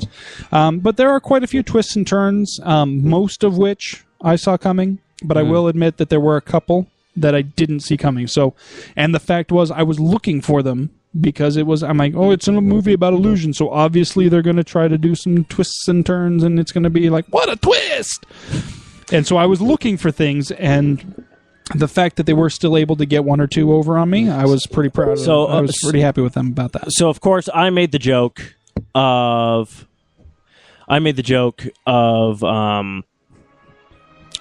so Michael Cera's, are we going to cast him as the Joker now? Because I'm like, are we just picking like really wussy like people to play these characters? Like, don't get me wrong. Okay, now the Lex Luthor, I can't see Michael Cera without thinking, does this cocaine smell funny to you? He could do that to Batman. You never know. Does this cocaine smell funny to you? Isn't that more of a Scarecrow type thing though? It could be. Don't give them any ideas though. But like what I hate about this is like, okay, don't get me wrong. I'm pretty sure he'll do fine at the role, I guess. But I'm just looking at it from, okay, the Lex Luthor that I grew up with was the Lex Luthor from the Superman cartoon. Okay, he was kind of like a built Lex Luthor. He was a businessman. He had a very deep voice. He was very savvy. He was very smart. Wasn't he almost always bald? Yeah, he was always bald. Always. Like every Lex Luthor that I know. Like I know you posted some pictures up of like this weird Ginger Abe Lincoln looking Lex Luthor that evidently used to be in some of the comics. But that's not the Lex Luthor I ever knew. I always knew the bald one. Bald Lex Luthor. And what I don't get is like I'm sitting there thinking about it going like I'm sitting there thinking about it, and I'm just like, okay, what are we doing now? Like, are we just picking any... I'm like, they had so many other people that they were picking to play this role that I was like, okay, that would be a good The rumor pick. that I heard was Bryan Cranston, and I thought that was fantastic. Like, I'm like... That would have been awesome. I'm like, you kind of turned me off a little bit with the Batfleck thing because I don't know if... Honestly, first of all, I'm on the fence with this movie to begin with because I don't really care about this whole Batman versus Superman thing. I think it's a bullshit storyline. I would rather see a Batman movie or a Superman movie. I don't need to see Batman fighting Superman. I think that's dumb, but that's just me. But so I'm already on the fence with it a little bit. And then they're like Ben Affleck, who I loved him in his Kevin Smith movies. I'll put it this way. In Mallrats, he was freaking fantastic. I'll put it this way, though. Zack Snyder, him and Kevin Smith had a Q&A on the Man of Steel release for Blu-ray, and Zack, after the show, he was like, hey, Kevin, come over here. Let me show you something. So he shows him the picture of the new bat suit. Okay. And Batman's like, holy shit, this is nothing we've ever seen before. So already I'm like, okay. He's like, it's more towards like looking like a little bit of the comic book Batman that we've grown up and known. And then he shows him another picture and he's like, oh, that's awesome. And he goes, that's your boy in the suit. And he goes, what? He goes, that's Ben Affleck in the suit. He showed him another picture and he was like, it was amazing. So this is Kevin Smith. Now, don't get me wrong. Kevin Smith, obviously, okay, Kevin Smith, like Batman Begins and the Nolan trilogy, he loved the first Tim Burton, and he hated everything after that, too. So it's like, Kevin Smith does know his Batman. I'm okay with that, because that's pretty much my feeling on the subject as well. I understand, yes, that him and Ben Affleck are friends, and there's all this kind of stuff. To me, I'm at the point where I'm like, I won't know until I see it, but just Michael Cera's, to me, it just seems like he's not a threat to Superman. Like, he's just so skinny. Unless they plan on bulking him up for the role, because I'm like, I hate to break it to you, Lex Luthor was a pretty built guy. Like, it's not like he was Superman's strength. I'm okay with him being skinny, because some of the Lex Luthor stories that I've been familiar with are of him physically trying to beat Superman. He's always been this big built guy who's like, if I can just get a little kryptonite, bring him down to human level, then I can beat him, whatever. But also, I've seen the storylines where Lex Luthor is being the smart guy. No, he's always the smart bad guy, and you don't need physical prowess to be the smart bad guy. You can be a skinny, scrawny little bastard. You can't have a Jufro, though. Lex Luthor does not have a fucking Jufro, okay? That's end of story. Shave that shit off, and then maybe we'll talk. But speaking of Ben Affleck, though, I did watch the movie Runner Runner today. Runner, what's that? That's the one with Justin Timberlake and Ben Affleck. I was originally ignoring this movie because I was like, Justin Timberlake and Ben Affleck, I think I'll skip this one. But then somebody told me that it was the same director as Rounders, which I fucking love. Rounders was a fucking fantastic movie. This is sad. Okay, I'm sorry to interrupt you. This brony thing is going to take off. I already got 2 favorites. So... I liked your Facebook page. So, but yeah, the movie Runner. It was... Now, what is this about? Is this about the guy who gets in debt and they, like, kidnapped his dad or something? I'm not really too familiar. I kept seeing the previews, and there was a lot of people in it. Like, isn't Cameron Diaz in this? No. Okay, then what am I thinking? I don't know. I have no idea. No, this is basically, you got Ben Affleck, and you got... who did I just say? Justin Timberlake. Those are the biggest names. The guy who plays Justin Timberlake's dad is somebody we've seen in some other stuff, but I can't remember his name off the top of my head. He's not a big star, though. And then you've got a couple other like bit players here and there, but it's primarily about these two guys.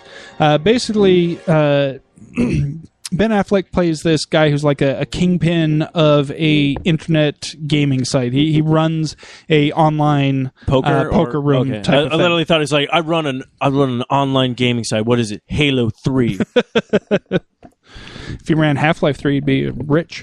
But well, that's not. We don't even know if we're getting that. Yeah, I know. That's see, that was a gaming joke, huh? I knew something about gaming. How do you like that? Headshot, killer kill. You can't touch me, Justin. JT, you ain't got nothing on Ben Affleck from Phantoms because he was the bomb. Here's the thing, though. Why are you using your real name? Ben Affleck in that movie was.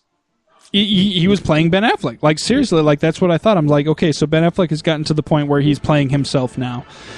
It was an interesting movie. It was, I don't know. Justin Timberlake, I think he has the ability to act, but I don't think he's picking the right roles. Because, honestly, I saw him in that horrible, what was that movie he was in? Friends with Benefits, or was he the other one? No, he was in Friends with Benefit because the other one was, No Strings Attached, right? Yeah, and that was Ashton Kutcher, right? Yes. Okay, yeah, it was like the same movie made by two different people at the same time. I hate that crap. But anyways, he was horrible in that. I mean, well, I shouldn't say he was horrible in that. The movie was horrible. He looked like okay, I guess he can act, whatever. Then there was the Out of Time movie. Yeah, I think I saw the last of that, and it seemed like a cool idea, like concept-wise. It was a really cool concept. I just don't know if it was delivered well. I enjoyed the movie. I wouldn't say it's a quote-unquote good movie, but I did enjoy it. I did enjoy watching it. It was a fantastic premise, and again, I think Justin Timberlake was actually a really good actor in it, but he wasn't given very good writing, and he wasn't given a very good supporting cast. Because that's the thing I like to say, because like when you see JT on like Saturday Night Live, like he's freaking hilarious, and I just don't understand certain things. So I don't know. Like as much as I want to blame like writers, like half the time, it's also like I also want to blame kind of like directors sometimes, because I feel like if he delivers that line and the director's all like that, he's like, that's the best take, go ahead and go with it. So yeah, whatever. So Jesus Christ, Ben, I told you I'm busy. He's over in the corner counting his money. Yeah. Fucking Gus Van Sant. Oh, God. I got to watch that again. Jay and Silent Bob Strike Back. But anyway, with Runner, I would say definitely give it a watch if it pops up. I don't think it's on Netflix right now, but it probably will be in the very near future. I would say check it out. It's not, if you got something better to do that first. But then check it out. It's not bad. It's no Rounders. If you've never seen Rounders, go fucking watch Rounders. That is a fucking good movie. I don't care if you play poker, if you like poker, if you even know what the word poker means. Go watch Rounders. It is a phenomenal movie. I mean, you've got Edward Norton and the other guy, not Ben Affleck, but his friend... Oh, Matt Damon. Matt Damon, that's the one I'm looking for. Both of them are totally on their game in that movie, and it is freaking fantastic. So I watched Runner. It was acceptable. But I definitely wouldn't... I watched it while I was at work. It was that kind of movie. It was that kind of movie, really. It was like, watch it on the side while you're doing something else, and it's worthwhile. I wouldn't, set aside a night like, oh, tonight's Runner night. No, you don't need that. But it's fun. I would like to see Justin get some better roles, though, I think, because I think he has the acting chops necessary. I would love to see him in something... serious and well produced. I think that's really what we're running into. I think both with Runner and with Out of Time, I think the production value could have been a lot higher on both of those, quite frankly. I think that's what it comes down to. I think they could have How would you feel JT, I don't know which one he could pick or what he would be good at, but how would you feel about JT being in a superhero role? I'm trying to think of which superheroes have that creepy little curly hair thing going on. And I can't think of any off the top of my head, so we'd need to be somebody with a hood or mask. No, I think he could pull it off. I think like I said, he really does have the acting chops necessary to make that transition. The thing with superhero actors, this is the thing I look for in any actor wanting to play a superhero. They have to be able to make that change. They have to be able to make that change between when they're their regular person and when they're the hero. I still, to this day, think that the best example of that was Michael Keaton in the first Batman. His eyes changed. Like, seriously. Like, when he was Bruce Wayne, you knew he was Bruce Wayne. When he was Batman, even when he wasn't in the suit, when he made that mental change to "I'm Batman," you saw it in his eyes. I would believe him more if they just didn't do the one scene, and everybody knows what I'm talking about. What scene this is the you want to get nuts? Let's get nuts! I love that scene. That was perfect. He was reacting to the Joker. Come on. First off, okay, Michael Keaton as the Joker, he's just chewing the fucking scenery, and he does a phenomenal job at it. Okay, it's like you just can't, a perfect line in the movie. He's getting his ass kicked by Batman. He's like, "You wouldn't hit a guy with glasses, would you?" And he puts on glasses. I'm like, that's something the Joker would have done. It's just fucking genius. Jack Nicholson was a fantastic Joker. Absolutely. No, but I really thought it wasn't that I'm like Michael Keaton is the best Batman ever. No, I think he made the best transition between superhero and alter ego.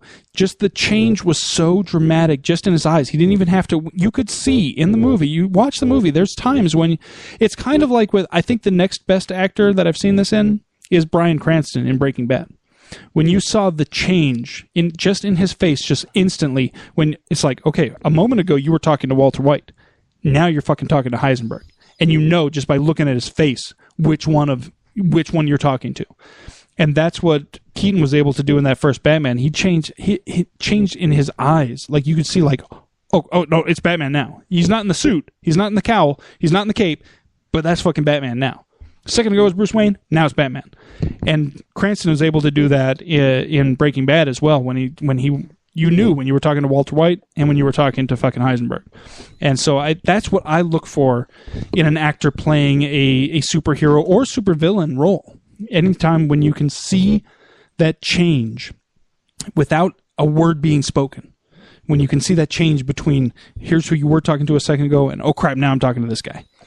That's what I look for. And I don't know if JT's there yet. Actually, I think he's got some chops, but I haven't seen that from him, so I don't know. Actually, now that you mentioned that with Bryan Cranston, you know what actually I would like to see him is what if he played Two-Face then? See, Two-Face is a weird one because you have to have it at the same time. Like, I forget the name of Aaron Eckhart. Is that who it was?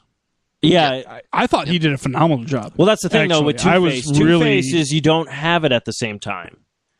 Two-Face, yeah, he has two faces, but how actually Two-Face works is he's got Two-Face where he's talking, he's like, we're going to kill this guy and everything like that, and then you even can reach Harvey where he's a completely different human being. Mm-hmm. And there was actually an episode of Batman, the animated series I just watched, where he was so deranged with all of his personalities that he actually created a third one that he had no recollection of. It was actually, I think, called The Judge. It was actually a really cool one because he was going after like other villains and taking them out. And then when Batman unmasked him, it turns out it was, Harvey Dent Two-Face, and everyone's all like, what? He's like, he created a persona that didn't, he couldn't even figure out. That's my horrible Kevin Conroy. Anyways, speaking of, so your favorite Batman, I actually want to also get Aaron's opinion on his favorite Batman as well. So your favorite Batman in a movie was, or anybody who's portrayed Batman, who is it? That's a tough call because honestly, I am a fan of the original 1989 Batman with Michael Keaton. I did really, really enjoy that performance. But as far as my favorite portrayal of Batman, I think Christian Bale really did a fantastic job in the most recent. Where is he? That one was, it was dark and gritty and human. And it was just really good. So I'd have to say that of the more recent ones, I would say that Christian Bale probably has my favorite, but I do have a soft spot in my heart for Keaton's Batman in '89. Mm-hmm. Mm-hmm. Mm-hmm. Mm-hmm. Yeah. Mm-hmm. Aaron, okay. What about? I'm listening. No, Aaron, what about you? I would go with Michael Keaton, but I liked Batman Returns better than the original Batman. Really? Yeah. Have you watched it recently? Not recently. It's been many, many years. Okay. No, I'm just curious because, I've been Kyle and I have been talking about doing actual commentaries of our own on certain Batman movies and stuff. So I think we are going to go hit the 1966 Batman movie and then so on and so forth and give our opinions. That's right, old chum. You will be listening to the greatest Batman at all times. Though, actually, I am working on my Frank Gorsh impersonation of the Riddler. When we get the Bat, he will die soon? I don't know if anyone's ever heard of Frank Gorsh, but he really chews the fucking scenery and shit. All I know is the na-na-na-na-na-na-na. So it's obviously, I know you are partial to Adam West Batman, but who is technically your favorite Batman portrayal ever? My favorite Batman portrayal ever? Yes. Kevin Conroy. Kevin Conroy was Batman in the animated series. Okay. He is the guy. He's the only guy that he has figured it out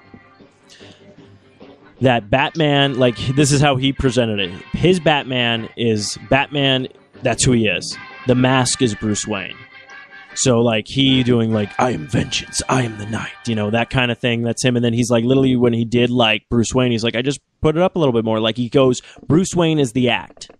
Bruce Wayne is where he's kind of oh, yeah, I'm going to a party, this all kind of free-spirited, kind of guy, not really thinking about anything or whatnot. But then when he's Batman, he's freaking Batman. So it's that to me is that to me is the the one.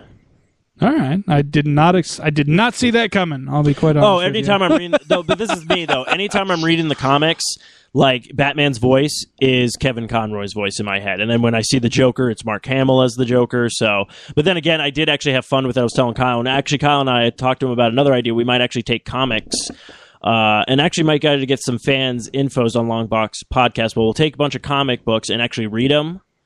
Do a live kind of read for everybody, but we're actually going to be hey, who would you like to pick for a voice to do? What voice would you like to do or have for this one, or so on and so forth. So we'll see how that goes. Awesome. No, that would be sweet. I would definitely tune in for that. So, well, it's all in good time. All in good time. Did you ever see Batman Dead End? Batman Dead End? I don't think I have. So it's a fan film from 2003 that premiered at the San Diego Comic-Con. Okay. And it's Batman versus the Predator. Oh, you know what? Alien. I remember the comic. I remember the comic. Oh, okay. It's a short fan film. It actually has Andrew Koenig in it as the Joker. Ooh, interesting. I'm assuming that's some relation to Walter. Yeah, it's his son who passed away a few years ago. Oh, way to bring the show down. Yeah. Spoiler alert. Yeah. But that if you haven't seen it, go see it. It's online. It's pretty good. Awesome. Well, I'll definitely check that out because that sounds interesting. Actually, Kevin Smith called it possibly the truest best Batman movie ever made. Oh, very nice. Truest, best. That's a lot of superlatives all at once. Like boom, boom, boom, right on top of each other. Actually, I know you've already given us your answer for tomorrow's show, which we'll read on it. Kyle and I actually posted out if you could play any superhero in a movie. Like, don't worry about the the training and everything that they'll take care of all that kind of stuff. Basically, they tell you can play any superhero you want to play in a movie. Who would you want to portray? Aaron, who would be your pick? I would go with Batman. Oh, you think you could do a good Batman? I think it's the most let's say it's the one superhero that someone could become. All the other ones you can't really become, in my opinion.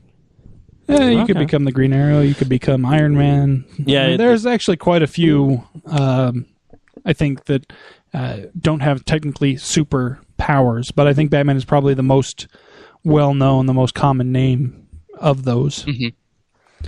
You can't do any of them without money, though. That's true. That's one thing. True. You got to be a billionaire to do any of those things. You don't see any broke-ass motherfucker becoming a superhero without superpowers. Now, okay, Aaron, that's what we need to write. There's the comic book we need to write right there. Some broke-ass fucker who decides to become a superhero. Actually, I would say that, but then I found out there was actually the reintroduction of Green Arrow a while back where he actually was not a successful businessman. He was a poor guy and stuff like that. And then they got rid of that, and then Kevin Smith actually did his reboot. That was like when everybody reintroduced the Green Arrow. So, Aaron, I'm going to put you on the spot now. Sure. Give me your Bruce Wayne, and then give me your Batman. Here we go. Do it. Hello, I'm Bruce Wayne. Okay. So no, that's fine. No, that's what he's doing. He's doing his normal voice for Bruce Wayne. Okay. All right. Right, Bruce. And I'm Batman. No, that was fantastic. Terrible. That was fantastic. Yeah, thanks. Yeah. No, he wasn't prepared for this. I know. I'm gonna make. Hey, I'm not good at voices. I'm not you, Steve. I can't do voices. No, I'm not saying anybody has to be me or whatnot. I'm actually gonna do when Matt comes back next week. I'm gonna make him do his Black Batman. So, so don't even feel bad. So who would you pick, Steven? Who would I pick? Actually, I gave my answer on the last week's podcast. I actually had three superheroes that I think I could do really good justice. And I set up the one, and I think you might appreciate the one that I set up, and I will set it up for everybody else before we head out here tonight. But the first one I said I would like to play Barry Allen, The Flash. I think I could do a good job of that. The other one I picked was Spider-Man, because I love Spider-Man, and I think I could do a really good job with his quips and fast thinking and all that kind of stuff. But the one I said, now this is how I set this one up. If you want to find me some epic music for this, basically I came up already, and literally Marvel, hire me for this, because I would be phenomenal at this. We know you're listening. What is it? Jose Canseco? No. Who's the Jose editor-in-chief? Canseco? No. Who's the editor-in-chief of Marvel right now? It's Caseta. I don't know how to say the fuck his name, but he's a fantastic writer. I mean, he did an arc of Iron Man that was... I never give a shit about Iron Man until I read that arc. And this was before any of the movies came out. It was freaking fantastic. In fact, I might still have it. I'm not sure if I donated that particular arc to Critical Care Comics or not, but if I do still have it, I'll find it for you and show you. You've probably read it, honestly. But okay, so this is actually how I pitch it. Okay, so So you're at the movie theater, right? This is the teaser trailer for the movie.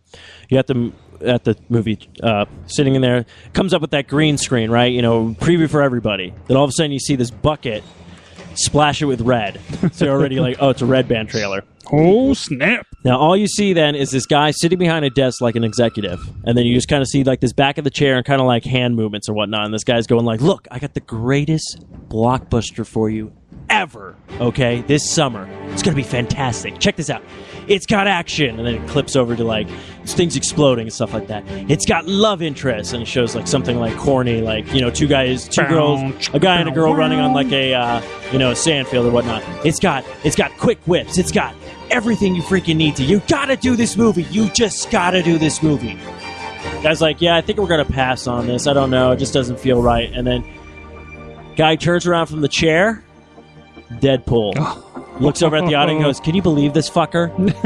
Turns back around. Bang, bang, bang, bang, bang, bang, bang, bang. Shoots him up, and then it just goes to a black screen with the Deadpool symbol on it. Shoot out everything, and he comes out eating popcorn going like, oh, this is going to be in 3D. It's going to be amazing, bitches, and just ends. I could play the perfect Deadpool. And this is the beauty of it. I'm not famous, so guess what? The only time you see me outside the mask is the beginning for his little bit of his origin story. Rest of it, you can put me in that makeup where it's like I'm all decayed. Yeah. And then the rest of the time, I'm in the mask. I never remove the mask as soon as it goes on. Here's what I need from you. I need a drawing of me in the cartoon, in the Fern webcomic style, but full body shot, wearing the Deadpool costume with the swords in the back and everything, but just holding the mask so you can still see it's me. I'm just like I'm cosplaying Deadpool, but just have my mask off. Okay, that's what I want from I want to put that up on my profile picture and all that. Okay, so I need that. I can right away. That's I'm just thinking about how awesome that is. I have way too many other projects right now. No, I can work on it though. But yeah, that's how I would pitch the movie, and I think that'd be fantastic. That would be pretty cool. And literally, I would break the fourth wall all the time. Like literally, it's Deadpool, you have to. I would put the movie. I would tell them you have to make it 3D. I know 3D is like shit, and no one really likes it, but you have to put it just so if I chop a guy's head off and it comes flying at the screen, I could literally just break the fourth wall, turn around, going like, "You got to admit that was pretty fucking cool." Like just shit like that. I would watch the hell out of a Deadpool. Are you getting excited for his wedding? I don't know. Okay, it's not serious. Come on. I know, but at the same time. All right. Well, do you guys have any closing thoughts? I think it's about time to wrap this bitch up for the night. Aaron, you got anything you want to plug other than your show? Obviously, you can find you at Starfleet Escape Podcast at the sfescapepod.com. Where else can they find you and your brethren? You can find us on Twitter at SF Escape Pod. You can find me on Twitter at Nova Charter. You can also find my co-host Eric Berry at Trekkie B47, and also my co-host Marty, although he's never on Twitter, but you can find him at what is his Twitter at? His Twitter's a fire. It doesn't even matter because he's not gonna see it if you send him anything anyway. Yeah, he's not gonna. You got a question for Marty? Send it to Aaron. He'll pass it along. Marty, we have to go back in time. But at candidate Marty, if you do want to give him a follow. Oh, that's right. Okay. And Steven, where can they find you? Holy shit. We're going to have to break this down now, players. You can find me at Steven... DoYouEvenBronyBro.com. Hold on.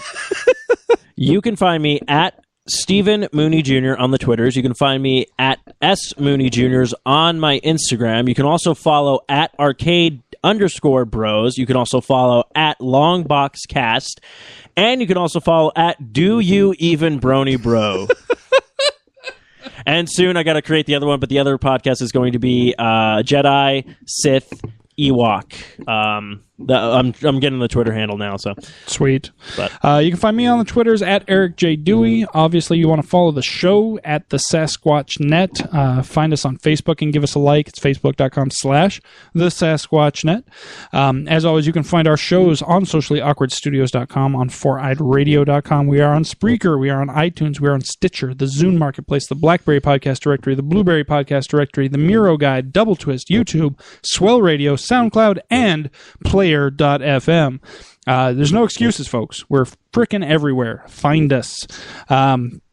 So I think that about wraps it up for tonight's episode. Until next week, folks. Marty, you have to tap that sass. Grab your shotgun, cock it back, shoot the sun until the sky is black. Now I sure hope that the sun got rhythm, cause he gon' dance when that music hit him. Like bang, bang, bang, darkness fall, in the nighttime I'm camouflage. Now I don't know who you are, but girl I wanna know if you can move like this. And I don't know if you're gonna tell me, but I wanna know what your name is. And you gonna make me fall in love with you if you keep on shaking your hips. Now can you do this? Can you do this? Can you do this? Can you do this? I know you think that you can move, but can you move the way I groove?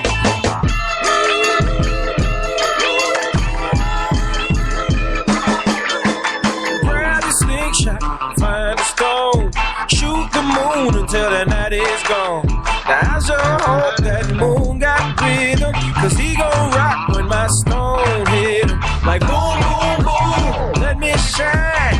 He should know that the day is mine. Now I don't know who you are, but girl I wanna know if you can move like this. And I don't know if you're gonna tell me, but I wanna know what your name is. And you gonna make me fall in love with you if you keep on shaking your hips. Now can you do this?